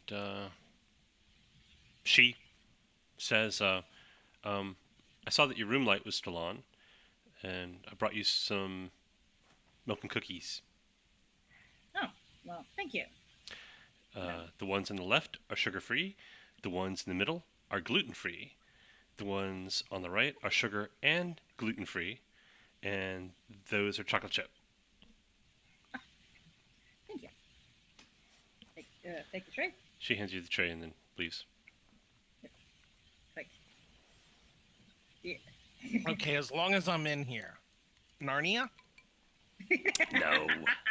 Silly person. Had to check. And that's actually probably what he'll do, is he'll go ahead and he'll kind of test the back wall of it, and just to himself. Had to check. Silly person. Every other crazy, stupid thing has become true. Why not?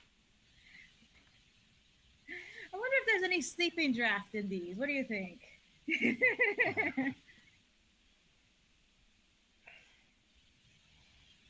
I don't know. Okay, guys, I have an idea. Let's click I don't on- have a chemical analysis rig with me. I mean, I could do a thing, but I'd rather save my save my energy for just in case we need it. I'm just not going to eat these. Hey, let's. Since they're noticing the lights on, you know, you can like Turn it off. turn it off, and we can like use the laptop screen faced away from the door at least if we need the light on. Okay. Quick. Around 1 a.m. Mark. Oh, sorry. Yeah, Mark Savage. So, where is everybody like just sitting, standing? Because there's a bed. There's like a little couch at the end of the bed. There's an actual couch, and then over there's like a little sitting area that has a dressing table with a chair. I am not going to sit on the bed. That's too easy to fall asleep on, or something. Might be the focal. So I'm gonna sit so I can stay awake. Yeah, I'd probably hit up a couch. Okay. Everybody just roll 2d6. Tell me what you get. All right.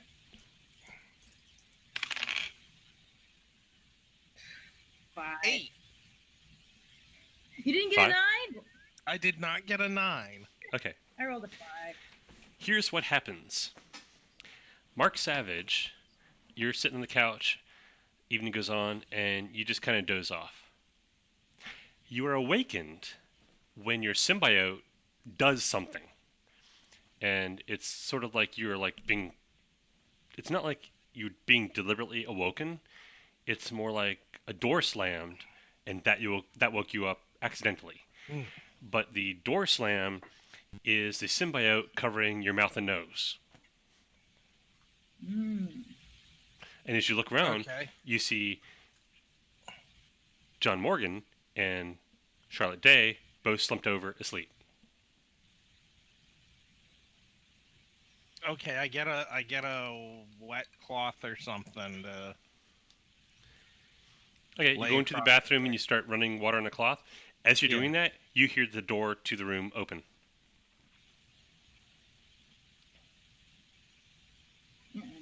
Okay. I turn off the water and kind of look out. The 3 assistants, one picks up Charlotte Day, and 2 pick up John Morgan. John Morgan. And they look around, they don't see anybody else, so they pick them up, and they don't talk, they just pick them up and leave the room with them. I'm gonna follow them Make some kind of sneaky, stealthy roll. with a wet handkerchief and a towel. Make a stealthy roll. An 11 plus my 3. 14. Wow. It is a good thing you rolled so well. Because 2 of the guys are facing away from you, but one of the guys is holding John Morgan's feet and is backing up down the hall. And they turn a corner, and a little bit later, you turn that same corner, and that guy, he's looking back, and he looks so he can see where he's going, and then he looks back to where he came from, and for a split second, he thinks he sees something, but you like hide behind a pseudo armor or something, and he just, it was nothing, and they keep walking. Hi, Susan. Hello, Susan, they say. Hi, Susan. Okay, I gotta kiss my suit goodnight. Good night. Okay.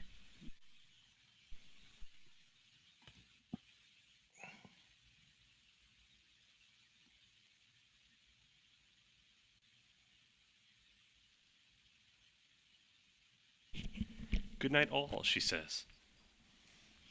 Okay. They go down the Okay, hallway to one of the Are there several like elevators. candlesticks in the hallway kind of thing? No, there's actual electric lights. No, but I mean, are there like... Oh, decorative. Oh, sure, several. Yeah. Yeah. Okay, I'm gonna take a couple and tie one onto each end of this towel. What? I'm not. In case it turns into a fight, I want to have a weapon. And so now I've got both a pair of brass knuckles, and they're connected by a garrote. I'm not sure that's gonna work. But I'm sure something there are a couple of things heavy. I'm pretty sure. Yeah, it has some brass I don't know if you've ever, like, held a brass candlestick. That's pretty much brass knuckles. They're pretty heavy. I gotta set upstairs. Yeah, I mean, they're heavier than hitting somebody with a wrench. But okay, Which is great. my I go-to. guess we're just gonna go with it. We're just gonna flow with it. You tie a towel somehow to brass candlesticks, and great, awesome. Without them seeing you as you're following them. You are kidnapping my sleeping friends. I mean, you're in the hallway with the guys you're following, and like you just sneak and grab things and surreptitiously tie things off while you're ducking behind a potted plant. All right, While fine. I'm tying the things, I'm tying the knots. Okay. They go to an elevator. It's like big. It's like a freight elevator size if I hadn't rolled a elevator. 14 on it, you'd have a good point. Fair enough. They go to an elevator. They get in the elevator. One of the two guys carrying John Morgan pushes a button on the inside, and the doors close. And it goes down. Okay. I guess I need to follow. Okay, what do you do?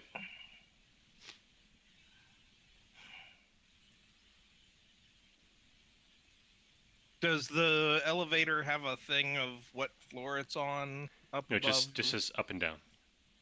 It's got a little Okay, light that says up, points up, and it's got a little light that points down. The light that points down is lit. Okay, so there's no indication of No. which way it's going. No. Okay, in that case, I guess I'm gonna have to jog down these stairs until I can. Okay, easily done. You jog down to the first floor, Take the stairs. and when you get there to the elevator, you can listen and you can hear it go by. Next floor. And I'm gonna try and be these prepared in stairs- case it opens. These stairs don't go down anymore. There may be stairs elsewhere. I did case the joint. Do I You did. remember any? You did. You remember passing a narrow staircase that goes down, like around the corner through an unmarked door that leads to a servant area, like the backstage area. That's where I'm supposed yeah. to be anyway. So You run yeah, down I'm that good. way, and then get to some more stairs and run down those. And that level goes from being to like clean Spartan servant area to more like abandoned mental hospital type hallway. It's like not as well lit, not as clean. It's basically the same layout. Same doors are more or less in the same places, but it's not as nice. Okay. I'm gonna keep trying to follow the elevator. See where they're You're going. back down the hall and out into the area where the elevator was in the Would floor be, above. yeah. And again, down here it's wide, but it's not ornately furnished and decorated like the floor above is. It's like abandoned hospital kind of vibe to it. And you hear elevator go by. The stairs you came down Try and find end on this floor. Okay, and I don't know where there are other. Yeah. I guess I'm gonna have to go down the elevator shaft. Okay. You pry the doors open. Yep. Which is actually not all that hard to do. It's a Yeah. very old elevator. It's just they basically just slide back and forth with like a counterweight. They don't. Back when this is constructed, they didn't really expect people to try to jump down elevator shafts. So, Right. and you see the cables, doing their cable thing, and you look down and see the elevator going down. No stairs. I mean, no. Access ladder. This whole place is kind of overbuilt. So yes, there's a very roomy access ladder on one side. Oh. Well then. Like not even like round metal rungs. They're full size ladder rungs. Oh wow. Yeah. I can make good time going down that. Okay, I set Chase on the elevator. You go down. The elevator goes down really deep. Like Like way deeper than whales should go down, huh? you would think. Not talking like a mile or anything, but like a good 3 or 4 floors worth of down past this point. And then stops. Dunk. And you can kind of see between the elevator cage and the door, you see like a crack of light and doors open where the doors open. And then the doors close again. Stunk. Okay. What do you do? I suppose I ought to go through the elevator to get to the. Too late. Elevator goes, starts going back up. You are not in danger of being crushed. You are on the ladder over on the side, In which that again case, has I'll go tons ahead of room. and stay on the ladder. Let it go by me. The elevator just barely brushes your hair as it goes by, and you stay there. All right. Mhm. And it goes up to like the first floor and stays there. Stunk. And I'll climb on down. Okay. You're looking at the inside of elevator doors. Right. Okay. Crack them open with my fingers, see if I can peek out. Sure you can. Here's what you see. You see that? Oh, goody. It's really warm, like probably 85 degrees. Okay. And you see the 3 guys in lab coats and about half a dozen other creatures. And the other creatures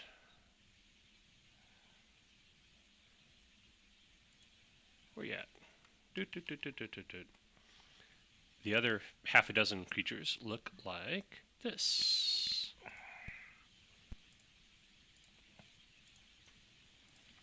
Oh, damn it. There you go. Ah! Our lizard overlords.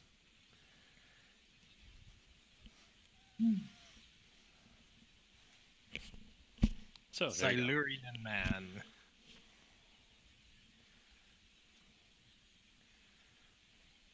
Oh, and in the big room you're looking at, and then I'll go back to that. Doo-ba-doo-ba-doo.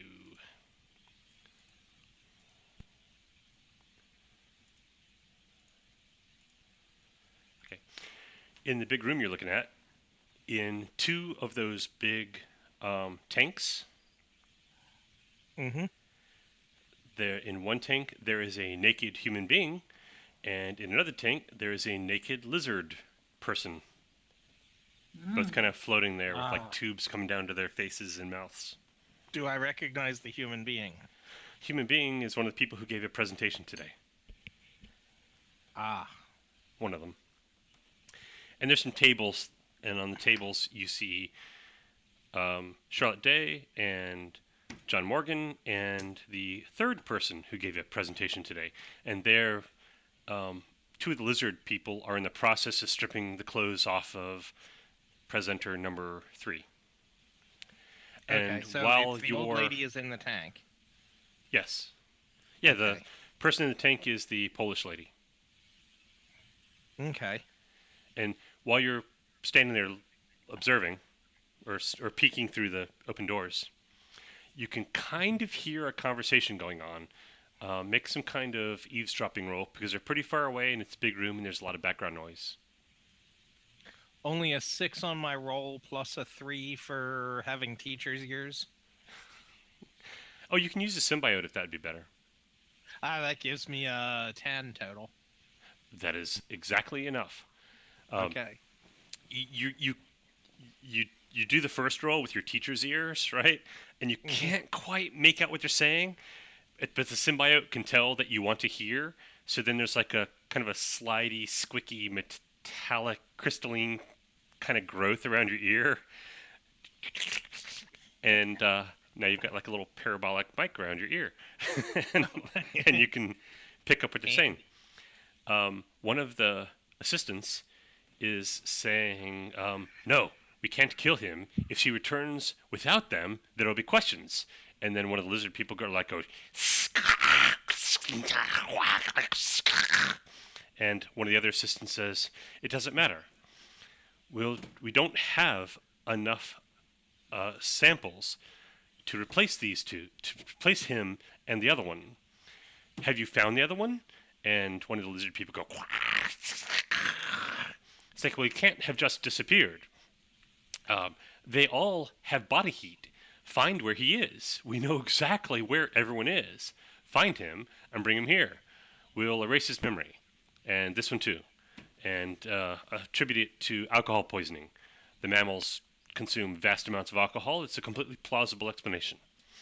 And then there's like a little bit of argument back and forth. And but essentially the assistants, the human assistants, human-looking assistants, seem to be in charge. And the lizard people go off and do what they're told to do. Okay, I'm going to try and sneak out of the thing and sneak up on these guys. Hopefully before they strip my friends naked, because that would be impolite. That would be much appreciated. Although that might just make me more angry when I wake up. yeah. Okay, maybe I ought to let them strip you naked and just stop John. I'm gonna. Oh, you want me to be angry at you too? I see. Now, there are a half a dozen of these lizard guys in here, and they are a little bit bigger than you are. I mean, they're not giant, they're probably about 6 feet tall. And they're actually kind of lean, but you get the impression it's like an all muscle kind of lean. Yeah, they're lizard. That makes it tough. If only I had a fire extinguisher. Well, as you come to mention it, there are several fire extinguishers along the wall. Oh, groovy. CO2 fire extinguishers? Whatever would be normal in some kind of scientific installation. Like type 2/3 fire extinguishers. They're cold enough. It's like CO2 and chemical foam kind of a thing. Yeah, pretty much that's what you're gonna find, because we just have that's basically all we have in our. Hang the towel around my neck and grab one of them in each hand.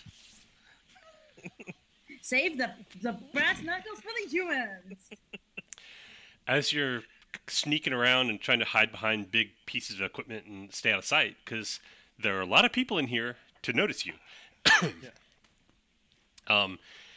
There are about 4 of the lizard people who are actually doing things. They're pushing buttons and spinning dials and watching meters and stuff. And the 2 big liquid tanks start to bubble and glow. And what looks like is happening is that the flesh is slowly being peeled off of the Polish lady. Oh, dear. And at the same time is also being peeled off of the lizard person in the other tank. But when the flesh peels off of the lizard person in the other tank, what's underneath is skin. And they get smaller and smaller and smaller. And the head shape kind of changes and the snout moves in. And eventually what you get is bits of bone and ragged bits of flesh in one tank. And the other tank that used to have a lizard person in it now has a naked Polish lady. Right. So that's what happens while you're making your preparations. It doesn't take very long. But after that's done, the lizards are talking to each other and they're focusing on things and they're spinning dials and they're typing things into computer screens and so on and so forth. So there's 4 lizard people who are completely busy doing work. The 3 assistants, the human-looking people, are kind of just observing, and then there's two lizard people. There's one lizard person who's finished stripping presenter number 3 and is starting to strip the clothes off of John Morgan. And one of the lizard people went over to a different console where they're apparently looking at maps of the house above and tracking heat signatures. So, what are you going to do?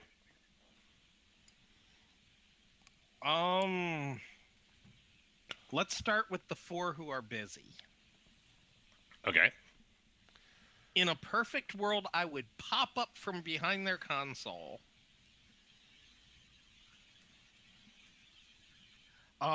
Look at them and say, "Is it cold in here, or is it just me?" And hit them with the blast of the fire extinguisher to chill them before swinging the fire extinguisher at where I think their heads are. Okay. So hitting the face with the fire extinguisher and then hitting the head with the fire extinguisher. That's my plan.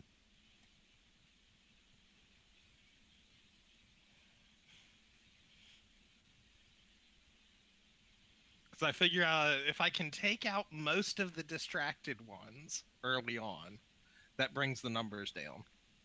Okay, I'll give you a little bit of bonus for using the fire extinguishers, but a little bit of a penalty because you're attacking 4 of them at once. So what you need is to roll 12. A 9. Total? No, a 9 on my dice. And I have a +3 in maiming people with household objects. So... Well, that would be a 12. I got a 12 So in prison fighting. You sneak over behind their console, you pop up, you hose all 4 of them down, they look straight at you, you just hose them in the face with this chemical fire extinguishers. They're like, no, that's CO2. CO2, so it's cold. And you Yeah, spray them from side to side. The point is, I'm hitting them with the CO2 because it's cold. I got that. That's what Yeah. I gave you a bonus for that. And then you're just branding them with these big heavy metal cylinders. Pong, pong, pong, pong, pong, pong. Okay. You are a whirlwind of CO2 destruction. So. Wake up the witch, dude! Waking up the witch would not be a terrible idea. Okay, Yeah, no, so it's kind of next on my plan. I So you just got wanted those to whittle the 4. foes down a 1, little bit. 2, 3. first. So let's see. We've got those 3, I and just then want- we got those 2. Yeah, I just wanted to use surprise to my maximum advantage. Okay. 2 of the assistants, and who all look, they don't look identical, but they were all going out for the same part, if that makes any Yeah. sense. They're all 50, give or take, 50-year-old white guys with white hair. One guy's got a beard, 2 don't.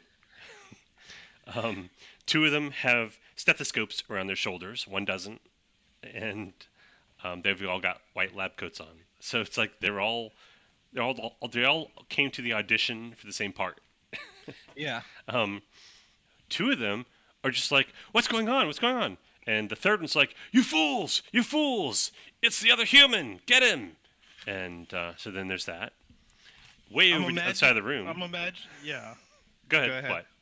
I was going to say, I'm imagining the other guy on the other side of the room still looking at the map going, where? I still don't see him. Which is exactly what happens. The lizard at the other side of the room, he says, he's like, put. He's like, no. Vaguely Klingon sounding stuff coming out of the lizard people. Okay. However, the one lizard guy or woman, hard to say, lizard person who's stripping John Morgan down, he's got like John Morgan's shirt off. They're actually being very careful with the clothes because they want to put it back on them when they're done. So they're not just like shredding it. So he's like with his lizard, claws, he's like carefully unbuttoning each button.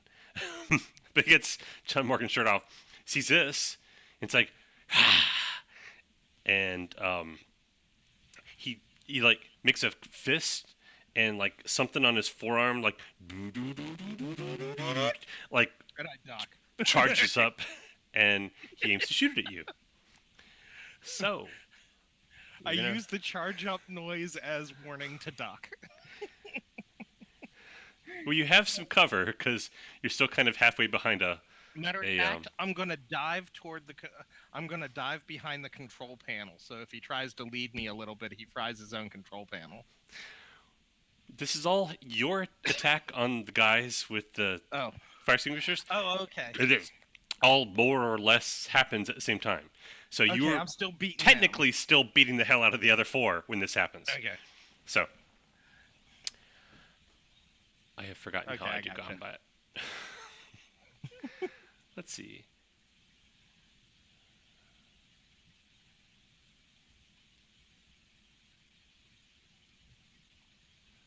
Resolving conflict. Oh, I roll 2d6 and add my thing. You roll 2d6 and add your thing. So roll 2d6 for your surviving being incinerated ability. 10 total. A 6 plus my 4. Oh, you rolled badly. Yeah, I rolled did. slightly better than you, but not enough to incinerate you. He goes, and basically a blue bolt of energy goes past you, hits the tank that has the ragged, bony shreds of what used to be the Polish fortune teller. Hits that, it like spreads across the surface of the tank, vaporizes the glass of the tank, and about 10,000 gallons of kind of goopy liquid go, and you're soaked with it. It's not as thick as Vaseline, but not as thin as water. Gotcha. Somewhere in between. Kind of like mucus. Very thin mucus. Runny mucus. Yeah, I'll just stop there. It's disgusting. Yeah. Anyway. Yeah. So, that happens. Mm-hmm. Let's see. Does this wake people up? No. But you can go. What are you going to do now? You initiated this whole fiasco, so you get to choose what to do next. Over to my friends. Okay. Let me just See if give I you can just cross a... over to my friends and You can. Hang on. I want to give you an impression of where you are. Can you see my pointer? Nope. no. You don't see my pointer? Nope. No. Okay. You see the two tanks? Well, there's three tanks, but you see the two on the left?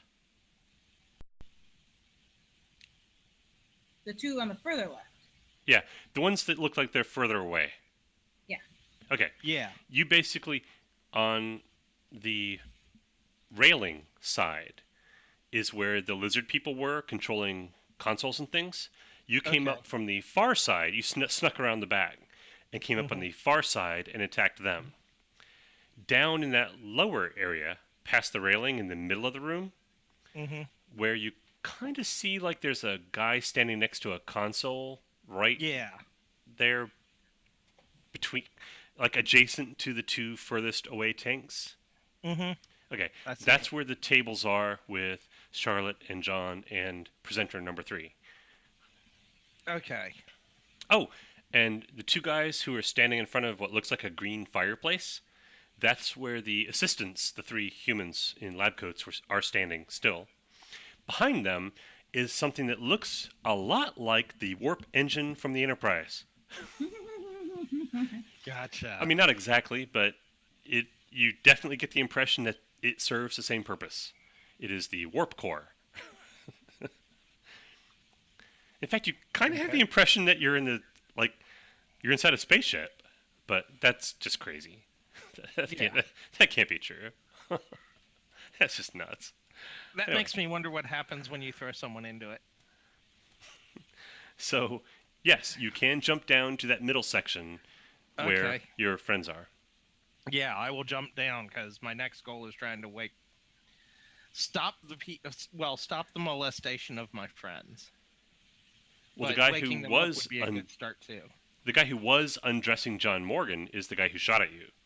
So Right. if you jump down, you'll be basically either close enough for him to attack you, or if you want to attack him, you can do that, or you can try to wake up John or Charlotte.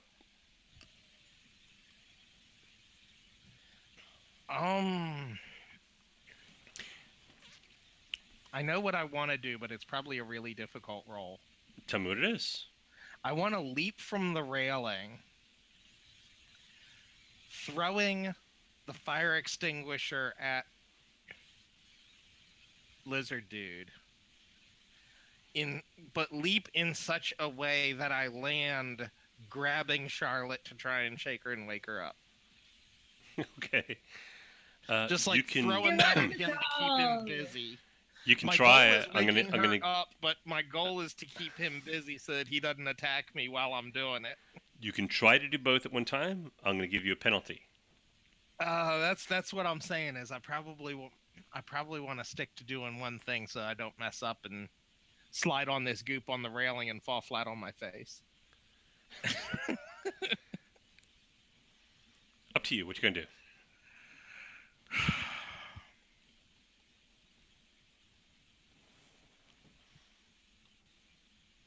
I'm going to jump down to the other side of Charlotte from him. So that if he goes to attack, I can just grab her and drag her over on top of me and get us both out of the range of fire. All right. Jumping down's easy. What do you do when you get there? I try to wake Charlotte up if I'm unopposed. Roll some dices. All right. Well, actually, you're trying to help Charlotte wake up. So, Charlotte, you roll some dices, and you get a +2 for somebody helping you.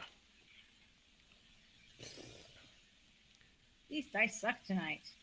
I only rolled a 4, so +2 is 6. Plus whatever your thing is. Which thing? Whatever would be most appropriate to shaking off the effects of somebody drugging you. I would have to say, unfortunately, magic on that one because it's sort of like, That's fine. Yeah. It's like That I am. makes it a 10. So that would be +2. You said +4, so 8. 8 is all you needed. So Yes! yeah, No. Mark 10. Morgan, you're. You rolled a what? You rolled a 4? Plus the 2 from me, plus the 4 from being a witch. Oh, 10. 10. You only needed 8, so 10 is plenty. Mark Savage, you're shaking her, and she's like, what? Now's the time to get up and fight the lizards.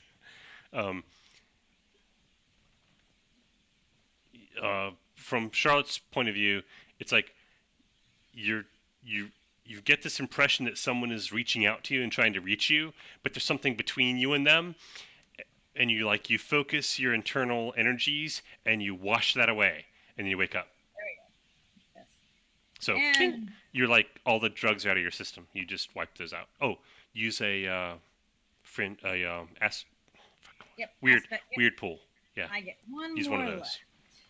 Wait, no, I get 2 more left. I get 4. Never mind. All right. No, we've You've only used we've one. Slept. That's the first one you've used. Oh, okay. Yeah, we've all slept a couple of times since our last usage. All right. Yeah. Cool. I'm good. You're starting from fresh. Yay. So Charlotte, what are you gonna do? You glance around the room, and there's those 3 guys over there, and there's a lizard guy over there, and you're apparently in some kind of weird mad science auditorium. All right. And Mark is saying it's time to wake up and fight the lizards. Mark the is lizards, soaking wet with Goop. corn syrup, apparently. Corn syrup. Yeah, you're gonna need a shower. With a greenish tinge. Yes. Yeah. All right. Let's see. Fire or ice? Ice. Ice. All right. They're cold-blooded.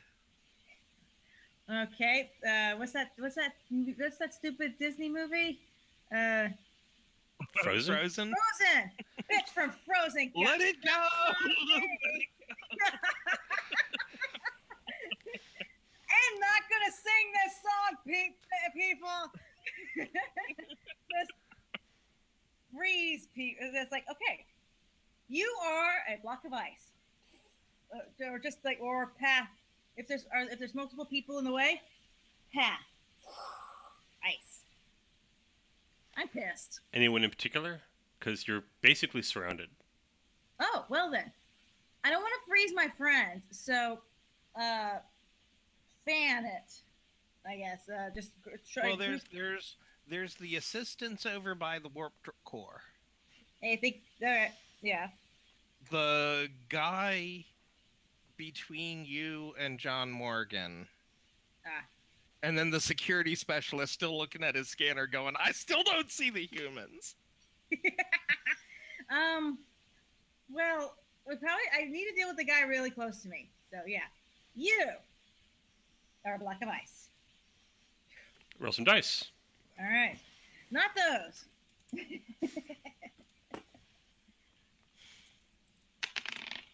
Dang it! Ooh, I rolled pretty well. Obviously.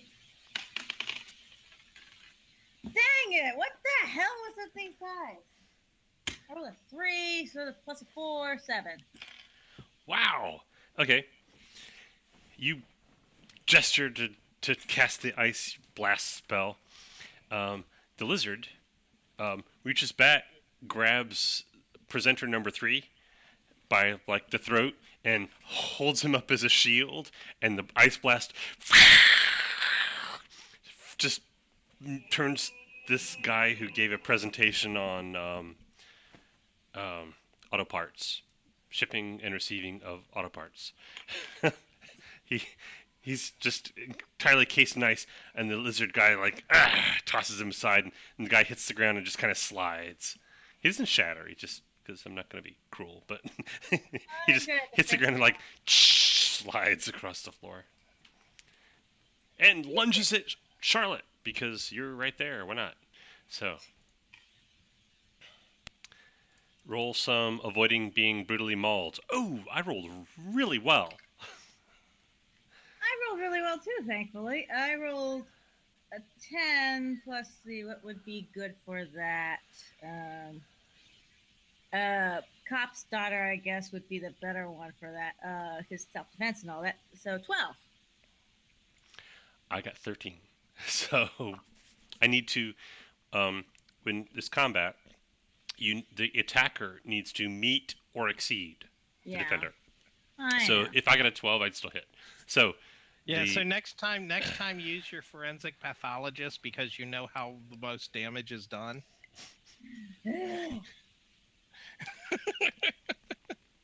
Anyway, the lizard guy actually they don't, their claws are kind of vestigial. I mean, they don't actually have massive claws.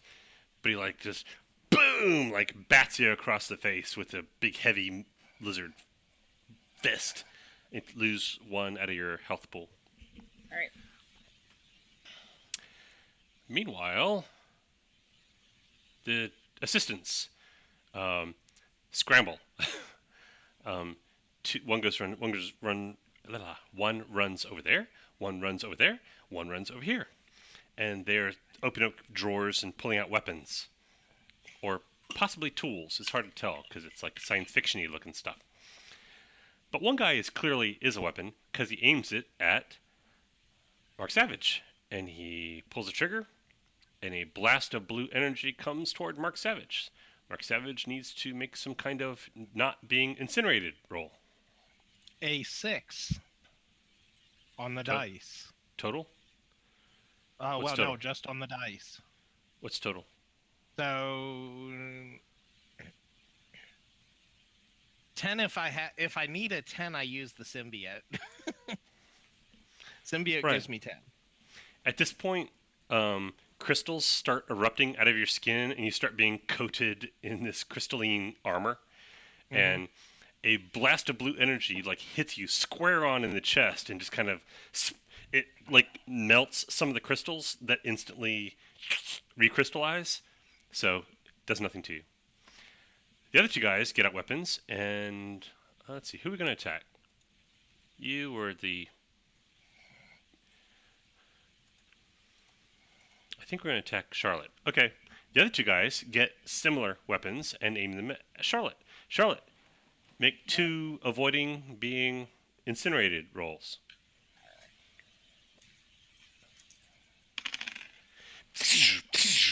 Like big blasts of blue energy at you out of these vaguely industrial looking, not quite rifles, but not quite reciprocal saws either. It's like got a handle and like a big heavy body and then whatever. What do you got? Total 8. On the first one? How about Yeah. the second one? That's better.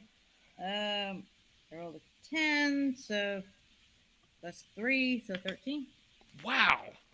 Okay, the 8, you just like duck down a little bit and the blast hits the stainless steel table, but just like melts part of it.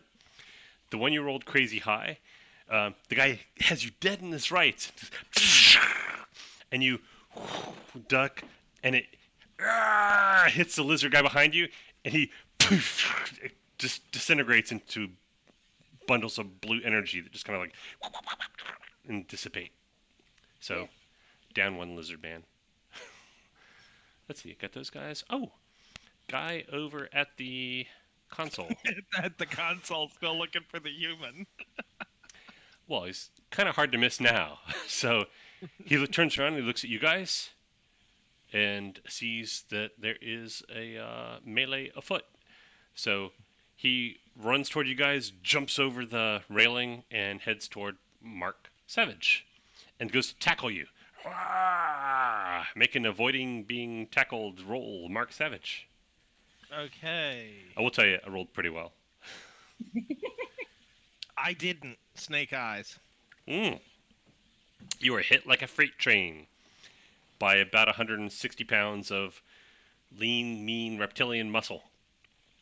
Boom! Knocked over. And he's like, get you in a bear hug. Lose 1 health pool. Okay. That is all the lizard people. Oh, the 4 that you sprayed and then brained, those guys are down. They're like a couple of them are still moving, but they're like covered in frost and they're like shuddering. None of them are part of the fight. Yeah, they're not. They're not participating. No, they will not get the participation ribbon. Nope. Okay. So, Mark Savage, what are you gonna do? You are Candlesticks. okay. Roll the hit.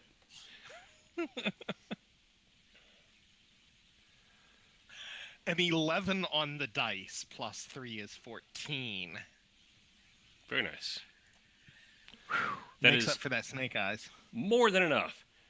So, the lizard, the draconians, actually, is what they are. They're draconians. He's getting like a bear hug, and he's like crushing your ribs, and you get your arms free with your Twin candlesticks. A candlestick to each temple.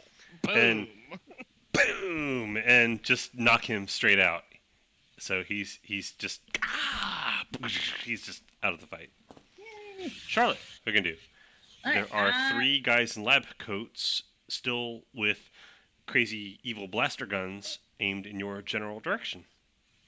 Well, let's see if they're made. What they're made of. Freeze them. Because maybe they're lizard people in disguise too. I don't know that. You want to hit all 3 at once? Yeah, or unless it's going to be a big disadvantage, then in which case I'm going to go for just one of them. A disadvantage, yes. Alrighty. Okay. Basically minus 2 to hit all 3. Ah. Well. Okay. What's the disadvantage for hitting 2 of them? The same. Just fine. Oh, okay. I'm either rolling crap or great. So let's Uh, this is hit one. I'd rather increase my odds Okay. at this point. Which is a good thing because let's see. 12. Wow. Okay. Oh, I You should have done group. cast a cold blast at one guy, and he's completely encased in ice and out of the fight. Yay! That's the whole point. All right. The other two shoot at you. First hit. Make 2 avoiding being incinerated rolls. All right. 12. That's good. And 11. That is spectacular. You exactly didn't get hit by both blasts. Well, I mean, the first hit missed you by a lot, but the second blast, you duck down behind the metal table you were on, and the blast hits it again, and kind of like the metal kind of evaporates and drips a bit, and sparks fly from it. But you are fine. So Yay. that happens. Yay! Mark Savage. Yeah. You essentially have 2 combatants left there. 2 old white guys in lab coats. Never use a weapon that you don't want used against you. I'm gonna see if I can hammer into one of these guys with the gun in such a way that it ends up pointing the gun at his buddy when he pulls the trigger. You can try. Roll some dice. An 8 on the dice. 9, 10, 11. Using my prison yard fighting skills. Cool. You're getting really close, so he And I can't still got the get a towel, bead on so you. I can like toss a candlestick around his arms and use the towel to. Okay. Charlotte, what are you going to do? You got Mark is right on top of one guy. They're basically standing up, wrestling, and Hmm. Well, he wants that gun so bad. Let's help him get it. I wonder if I can freeze that dude without freezing his arm. Without catching me. Yeah, we're catching you. Probably not. Well, you don't have to freeze them. You can just cool them off real hard. Area effect, make it freaking cold, man. Yeah, because I can withstand cold. I'm warm-blooded. All right. You know what? Let it snow. okay, make a roll. Oh, I didn't roll great, Neither did I. but you're doing an area, so you're -2. 8. One guy you hit by more than enough, and the other guy you hit exactly. So the whole area just like frost and ice crystals just fill the air, and they kind of build up on Mark Savage's like crystalline exoskeleton, and there's like weird like ripple effects happening across your eyes as like the crystals like melt and then recrystallize rapidly, going as they move the frost away from your eyes. It's a crystalline version of windshield wipers. So it's an odd effect, but it's effective. The guy you're wrestling with, he's like, he's not down, he's conscious, but he's clearly in a lot of pain and struggling. Mm-hmm. The other guy is too. So. Okay, can I strip his gun away from him while throwing him into the warp core? Maybe.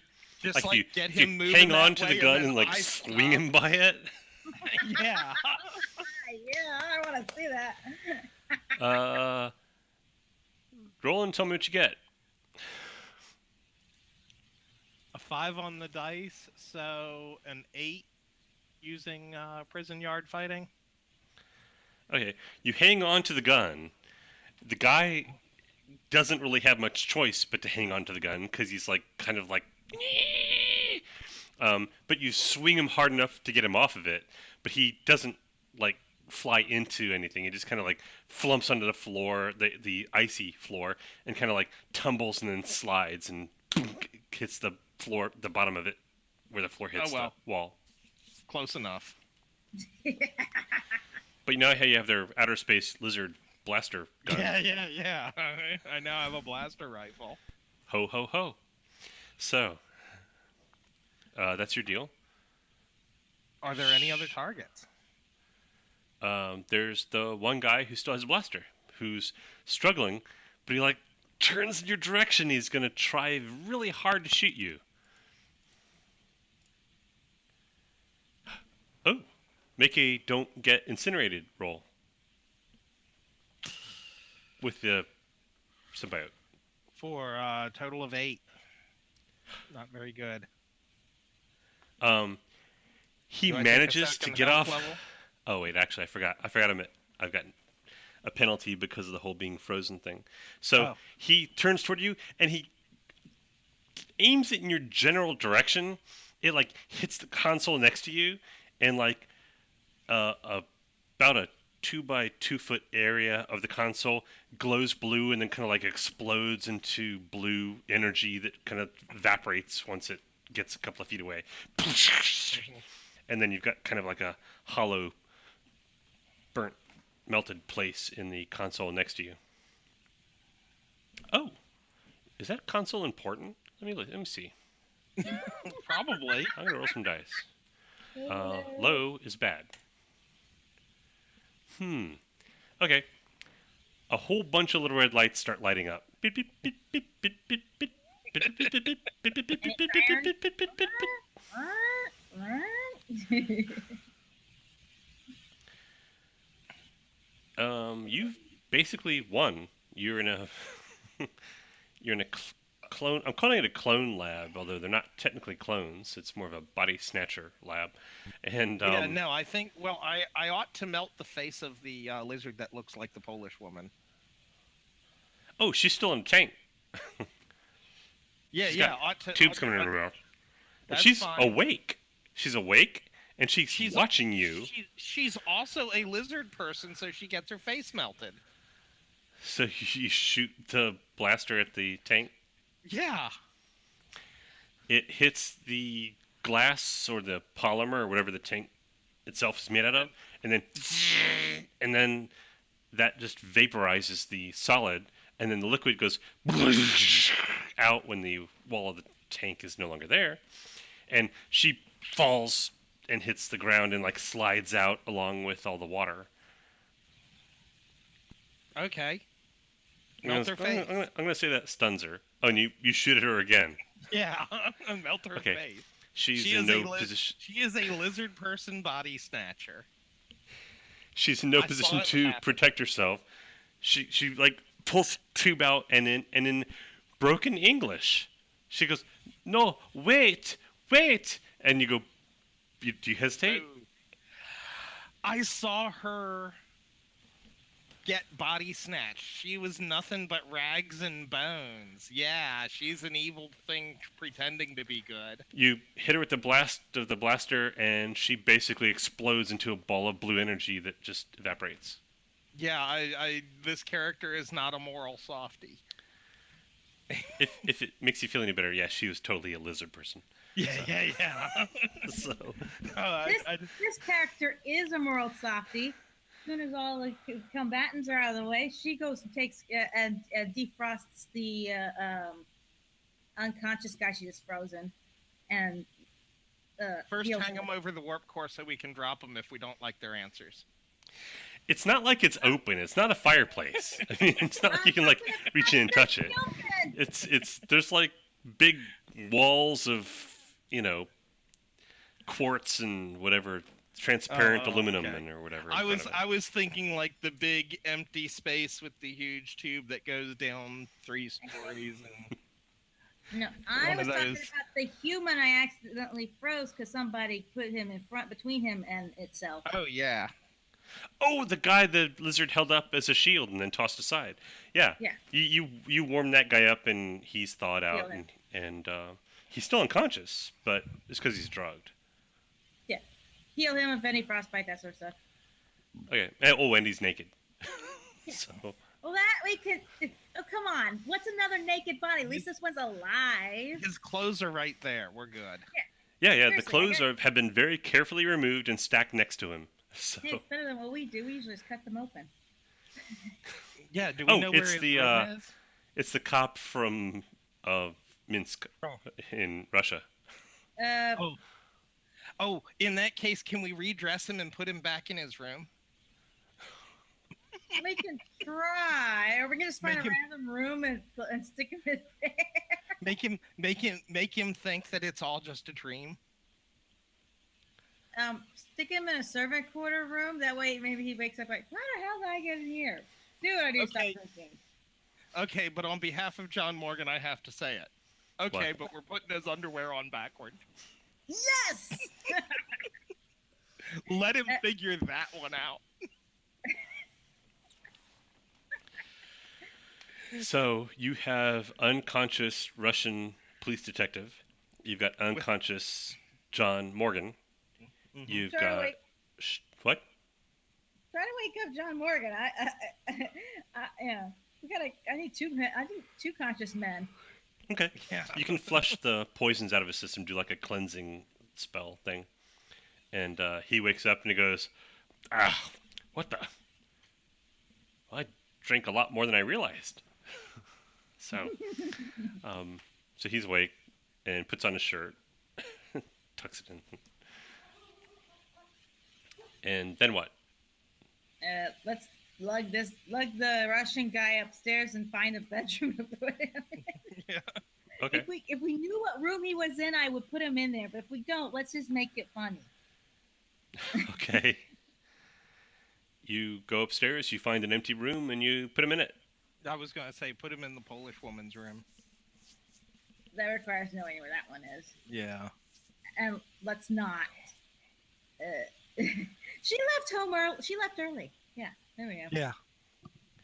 Can't really do much about that. We still got at least 3 lizard people upstairs to deal with, potentially. What makes you think so? The Because 3 they were body- already converted over. Oh, the first 3. Yes. Yeah. Well, yes. Now that you mention it, yes, you do. Not to mention Dr. Sorensen herself, Yeah, Severinsen. Sorensen. she seemed normal. She didn't seem cold, which may mean I can detect who's who. Because remember, I looked at their auras, and the ones who were body snapped had a cold aura, whereas everybody else had a, well, normal for them aura. Right. That's correct. Including the good doctor, just not her associates. That's correct. All right. I don't know if she's body snatched. She might just have a deal with them. Because she's not cold. That's correct. So, She could okay. So- welcome our alien overlords. So you take the elevator back up to the normal floors? Yeah, well, we have to get Russian dude back to a room. Let's lug this guy up the stairs. He's only 200 plus pounds. Actually, you don't see a stairwell from here, but so No, there you is drop one. the Russian guy off somewhere, and then you Yeah. 3 go to Charlotte's room and make your plans. What are your plans Yeah. now? Let's say it's around 2 go in the back morning. to Charlotte's room. If anybody asks, we know nothing. Actually, say it more like 3 in the morning. Yeah. Okay. Yeah. If anybody asks, nothing unusual happened last night. So you drop off the Russian detective and go back to Charlotte's room and just go to sleep.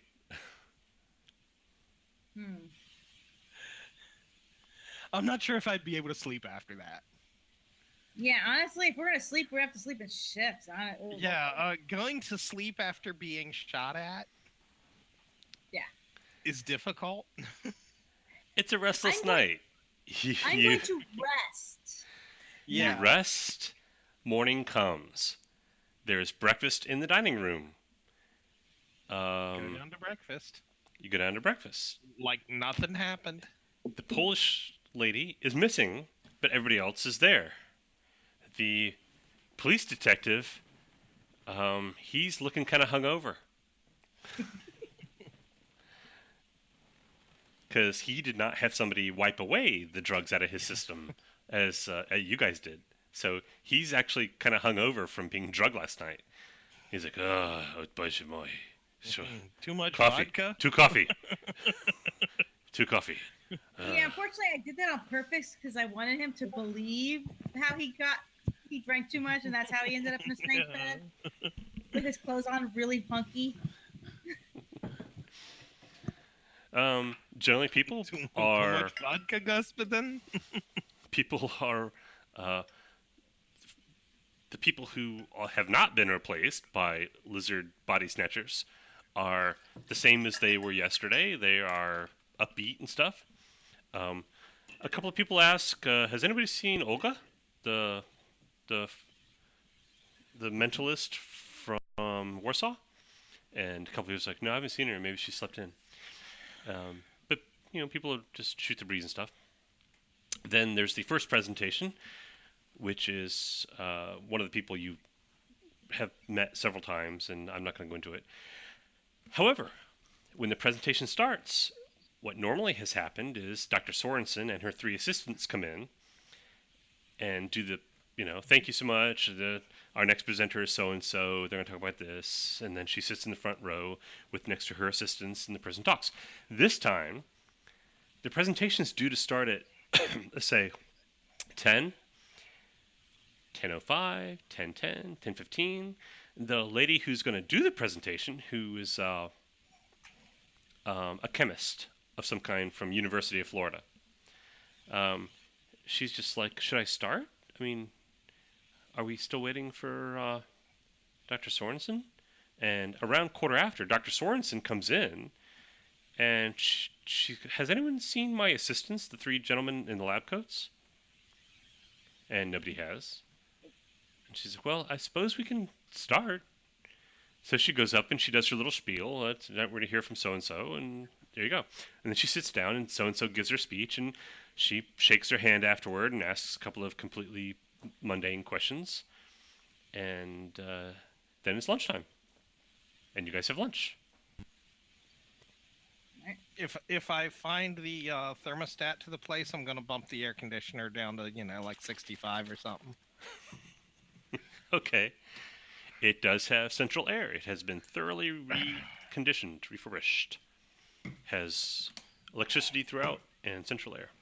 I'm just gonna casually bump down all the thermostats I see just to. There are probably a dozen of them throughout the place because this place is huge. So Yeah. you just move them all down. Not like someone's gonna go, oh my god, it's cold in here, but it's just definitely not gonna be warm. All right. It's like 70. Bad enough to mess with a cold-blooded creature, Okay. but not something like the wait staff is going to be running around trying to fix because they're all cold. So lunch. So yeah, 70.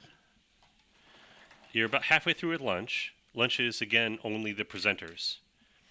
And about halfway through lunch, Dr. Sorensen comes into the dining area and says, excuse me, has anyone heard from my assistants, the 3 gentlemen in the lab coats? Dr. Faraday, Dr. Newton. and Dr. Sklodowska. And she actually goes, Dr. Newton and Dr. Sklodowska. Has anyone seen them? No. No? Not since last night. Okay. I'm sure everything's fine. Enjoy your lunch. And she leaves. Then there's the second presentation, and this time she's on time. And she just goes through her intro and the whole deal, and it comes and it goes. There's QA, and then there's a snack thing afterward. If you guys don't do anything significant, you get to the closing ceremonies, which is where she picks somebody to get the 25,000 pounds. Mm-hmm. Do you do anything special before that? I get clawed by the cat. How uncomfortable are the three lizard people in Human Guys? It's now 65, 63 degrees in that room. Two are visibly shivering. Do lizards shiver? No. Two No, they are become lethargic. two are visibly sluggish and lethargic. Like they're slow and they look like they're having trouble staying awake. The third seems normal. Okay, which dude was that? Dennis. Dennis. Dennis seems normal. The other two from the first day, presenters from the first day, are like sluggish and like they're having trouble staying awake. Okay. To the point where Dennis actually seeks out a thermostat and like adjusts it back up to high 70s. Right. Somebody walks past. One of us when he's not looking. One bumps it back down.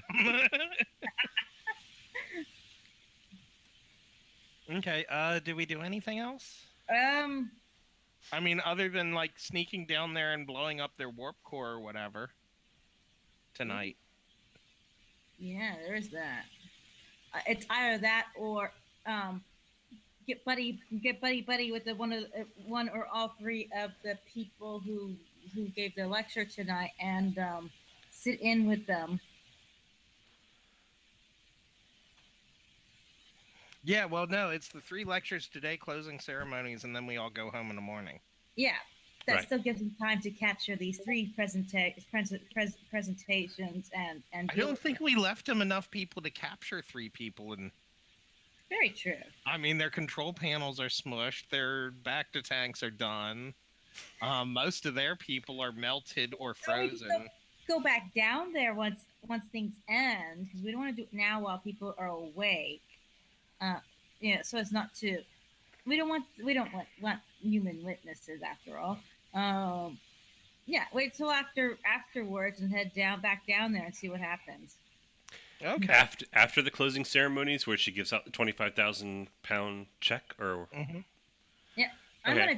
gonna decline it if she tries to give it to me. I was like, I'm not doing research anymore right now. well, there's actually a problem because there's the closing ceremonies kind of thing. Everybody's there, and Yeah. she says, "I'm sorry. I know that you were expecting to be awarded the grant. Unfortunately, there's been a problem. It will be awarded. I am certain of this, but I entrusted some of the financial arrangements to my assistants, and I can't seem to find them. So we're not going to be awarding it today. I will contact you privately when this has been sorted out. I'm so sorry, and if there was anything I could do about it, I assure you that I would."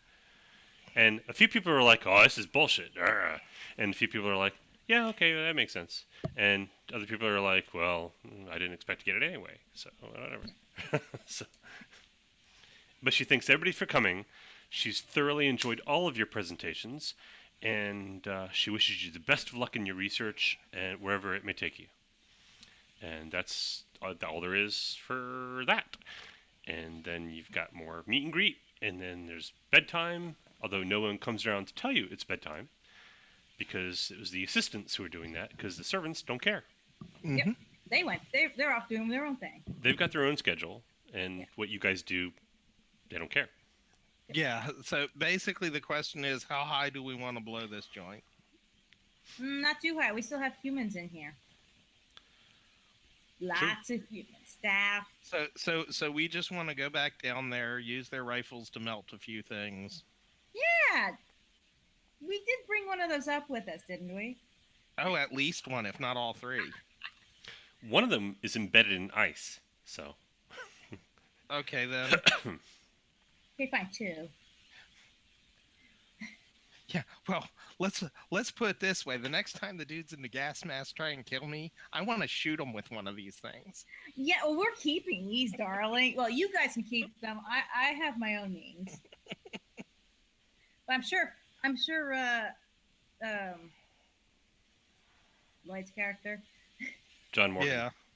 John will be salivating over the other one anyway, so. Oh yeah, yeah. He's gonna want that. Um, so 2 works out fine. We can always go back down there and see if the other one defrosted. So late that night, you go back down to the sub basement. Yeah. Sure. There's a brief bit of difficulty because when you get into the elevator, there's no button for it. Now, when Mark Savage was outside the elevator, he clearly saw one of the assistants push a button to go down.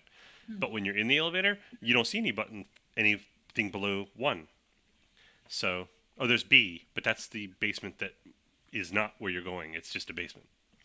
So, Yeah, but John's I like, I judge a little bit below that and punch it like there's a button there. you touch the wood at a certain spot, and yeah, it responds to the touch, and like, whoom, it glows a little bit, and then stops glowing, and the elevator goes down. So, yeah, it was only a momentary delay. You get down to the big room, and the big glowing warp core thing at the far end is still glowing, but way, way less than it was. It's like, say if it was at a 10, now it's at a 1.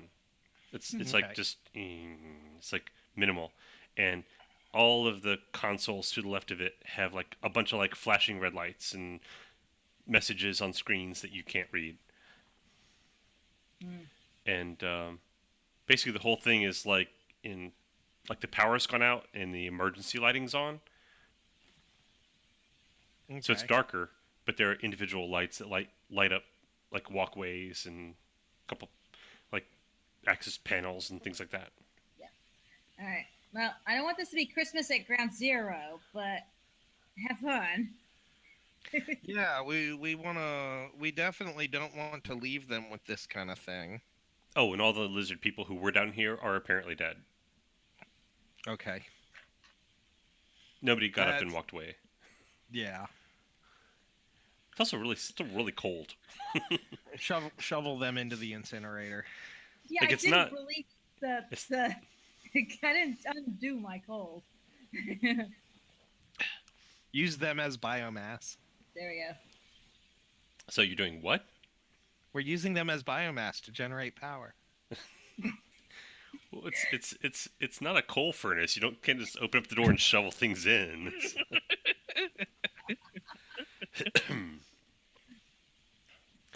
Oh, and the big glowing tanks are dark.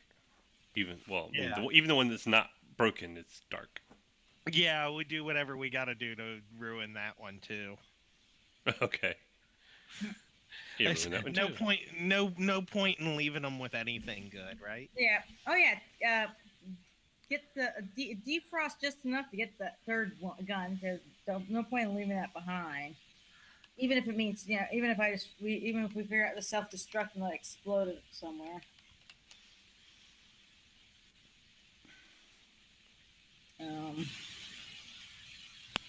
Yeah,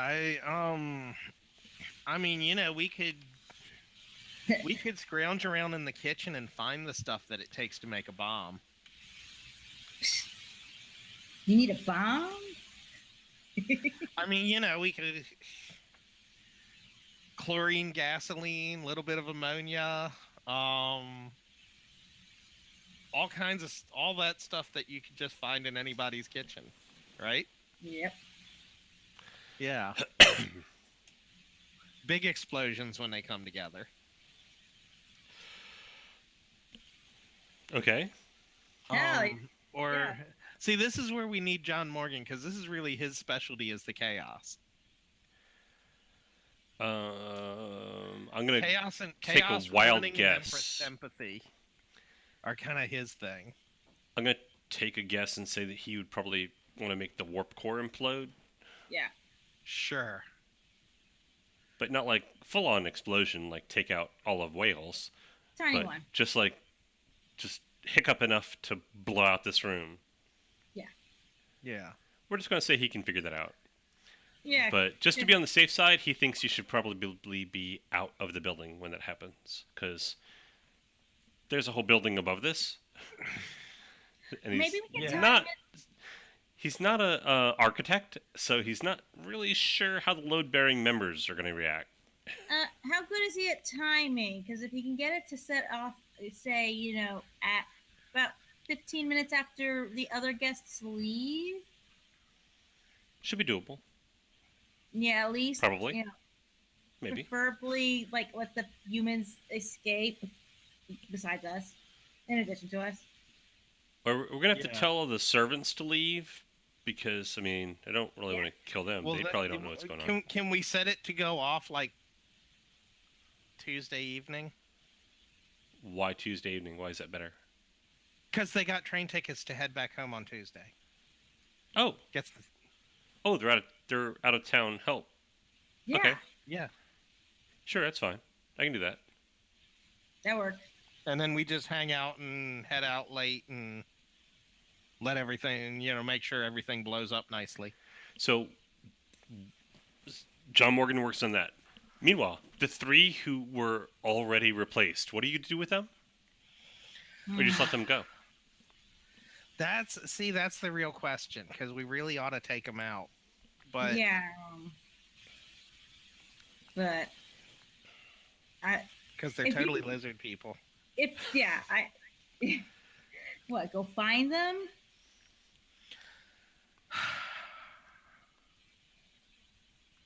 Use John Morgan to put them on watch lists. Ooh, Let you them- John let- Morgan let put him their on the watch behavior- list of his doesn't he work for one of those organizations? Yeah. Well, see, I was thinking let the changes in their demeanor, along with being on a watch list, culminate in ruining their lives, and just let the system do what the system does best. Hmm. Hey, do it in such a way that it sticks the Illuminati on them. Ooh, yeah, get him on an Illuminati hunt list. I wonder if he can pull that off.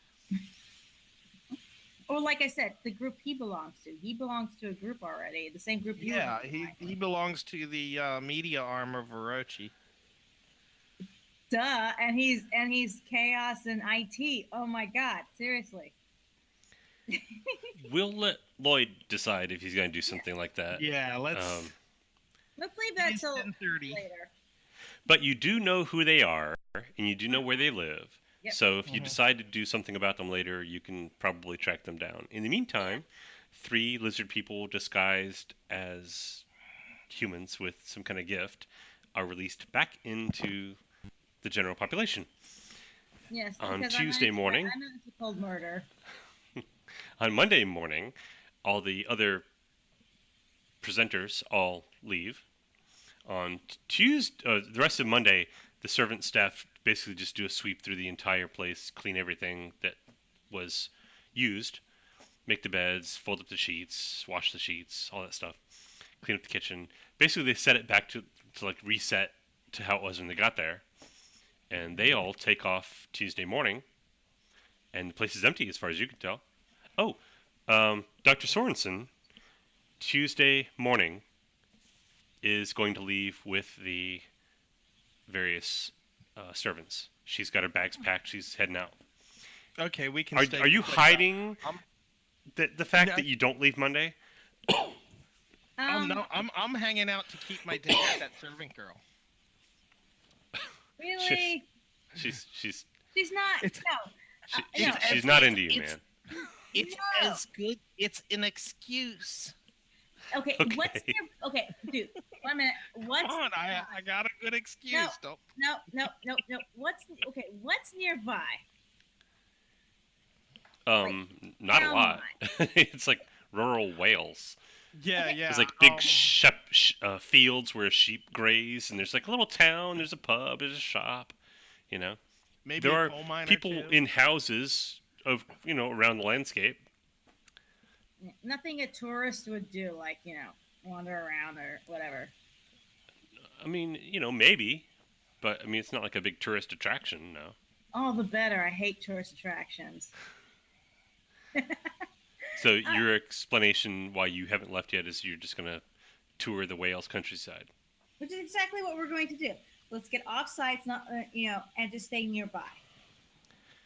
Move our Okay. stuff to a hotel. I'm sure there's a hotel really close by. There's a hotel not too far. Yeah, I'm sure, and I'm sure John can get us in like under assumed names. Sure. There's a racetrack. There's the Isle of Man. I can find something to keep myself interested in. Yeah, Sure. exactly. And we'll just and if I have to view the area from afar, we'll just do that.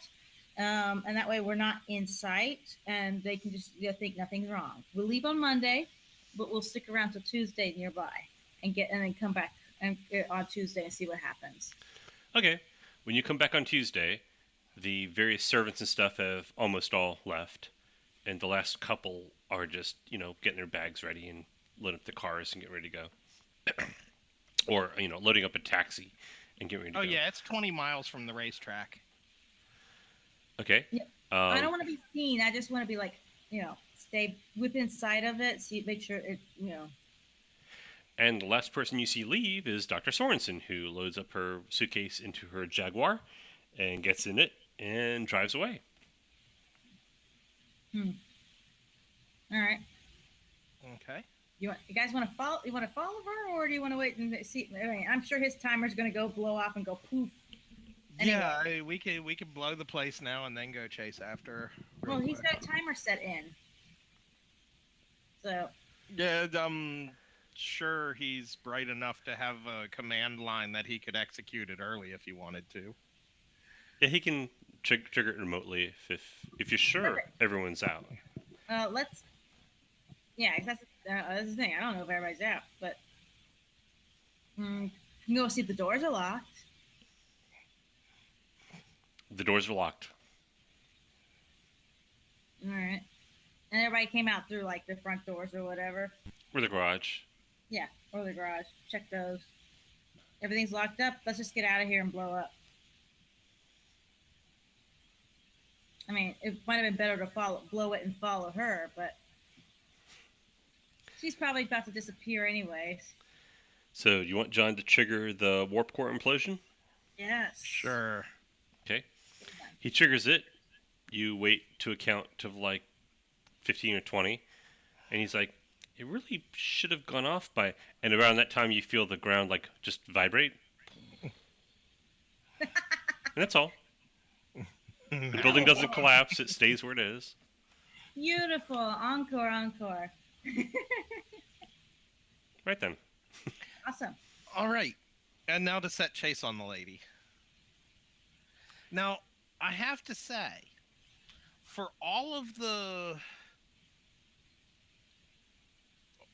these groups and organizations and lizard overlords and everything, when do you think they're going to learn not to mess with us? They don't even know who you are. They didn't realize I was associated with you. They didn't even know. This group didn't even know who I was. They just knew I was somebody they could use. I just came along as my staff. Uninvited on that. Yeah, they didn't even expect you to be there. So you try to catch up to Dr. Sorensen? Yes. Hey, why not? Okay. You have to drive a little aggressively, but you have the skill to do that. You eventually catch up to her. She gets on whatever passes for a freeway in Wales, and The A55, probably. Sure, why not? And North Wales Expressway. great. And she heads to London. Hey, we were heading there Okay. anyways. That's all. Over to the M20. Okay. And she pulls off in a not great part of London, but not a slum either, like a middle class part of London, but one of the more high population density areas. And pulls into a parking garage and parks her car and gets out her suitcase and walks, I don't know, a block or so away to where she actually lives, which is apartment building, and buzzes herself in and goes in. Okay, record the data. That way we Okay. can research her if we need to. Alrighty. And by the way, yes, I do watch entirely too many British automotive shows. I know where the highways are. Okay. Alright, I only figured you had the map in front of you. No, this is all just from Top Gear. Yeah. Well, no, some of it's from Fifth Gear, and a little bit of it was from Wheeler Dealer, but most of it was from Top Gear. Top Gear did go through a lot. I didn't watch most of it, but Top Gear did love going around the countryside. Yeah, I watched 28 seasons of it. Oh my That's a god, lot of they did seasons. 28 seasons? There were 28 seasons. Yes. That's a lot. I wanna Yes. go ahead and Years and years and years and years. Like No. 15 years, I think. 12 years, something like that. Anyway.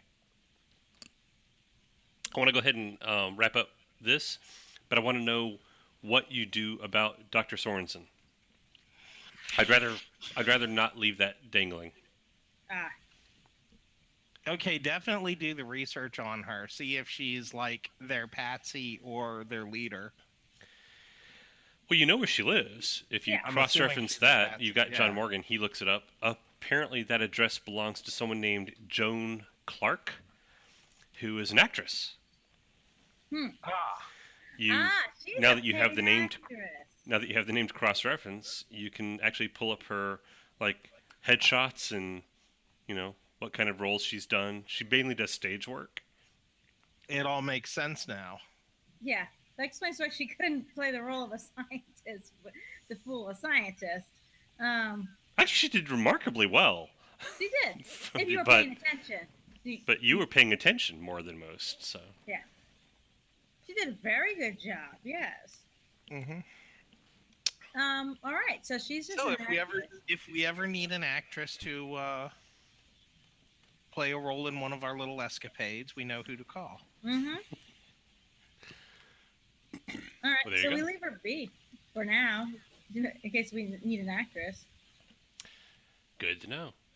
Yeah, more worried about the 3 lizard people still out there. Uh-huh. Well, you know where they are and who they are. And when if any of the societies we might end up connected with are interested, we can always hand that over. Yeah, and as best we know, they don't know who we were. Mm-hmm. Well, they know who she is. Well, there's who and then there's who. Right. Okay, they don't know that we're responsible for the incident. I'm not planning to go back to New York. These 2 guys money and immediately if I need to worry about it, really. It's like, can you guys loan me money to get me established? Yeah. Mark Savage doesn't have money, and up until very recently, John Morgan didn't either. But John Morgan hacked the system. Well, no, I It's, got the payout for the boat that I used as a money man on an online scam deal to return me oh, that's then right. John- a solid profit on it. And then So John invested the money for him. That's true. I remember that. So Okay. yeah, because, hey, So Yeah, they're not but- hurting. Okay. Right, the 3 of us can pretty much go where we want without even having to use the doorways. I'm an MDP, so come on. I'm sure I have some savings. Can you guys help me out and just get me going? I don't want to have to worry about that whole money thing anymore Oh, yeah. either. I'm really, really strapped. I can only crack about 75, 80 grand loose. Will that do? I'm talking about John. Hey, here's seed money. Hey, if he can lend me seed money, I'll give him back, whatever. Mr. Inventing his own money. Seriously. All right. We'll yeah, wrap it up here unless you guys have any passing things you want me to respond to. No, I think we're good. Actually, I have been having an idea. I'll wait until Lloyd's here to really explore it. What is it? I don't know. I think it might be fun to turn ourselves into the police. Oh, you Like, guys go right ahead. poof, I'm a policeman? No, like, hi, Homeland Security, have you guys got problems? Okay, you go right ahead. Bye-bye. I'm gonna go join the Templars instead. Okay. And seriously, actually, I think if things are chill and these guys are heading off to go elsewhere, like to join other groups, I'm gonna go join the Templars at least for now, because see if they still want me. They have the largest occult library in the world. Exactly. Yeah. And it seems like the best group for her, for Charlotte. So she just wanted to make sure these two weren't gonna go do something completely stupid because she likes them. Just like keep an eye on them. Like, okay, that's where you're going. All right, great. Keep in touch. Bye.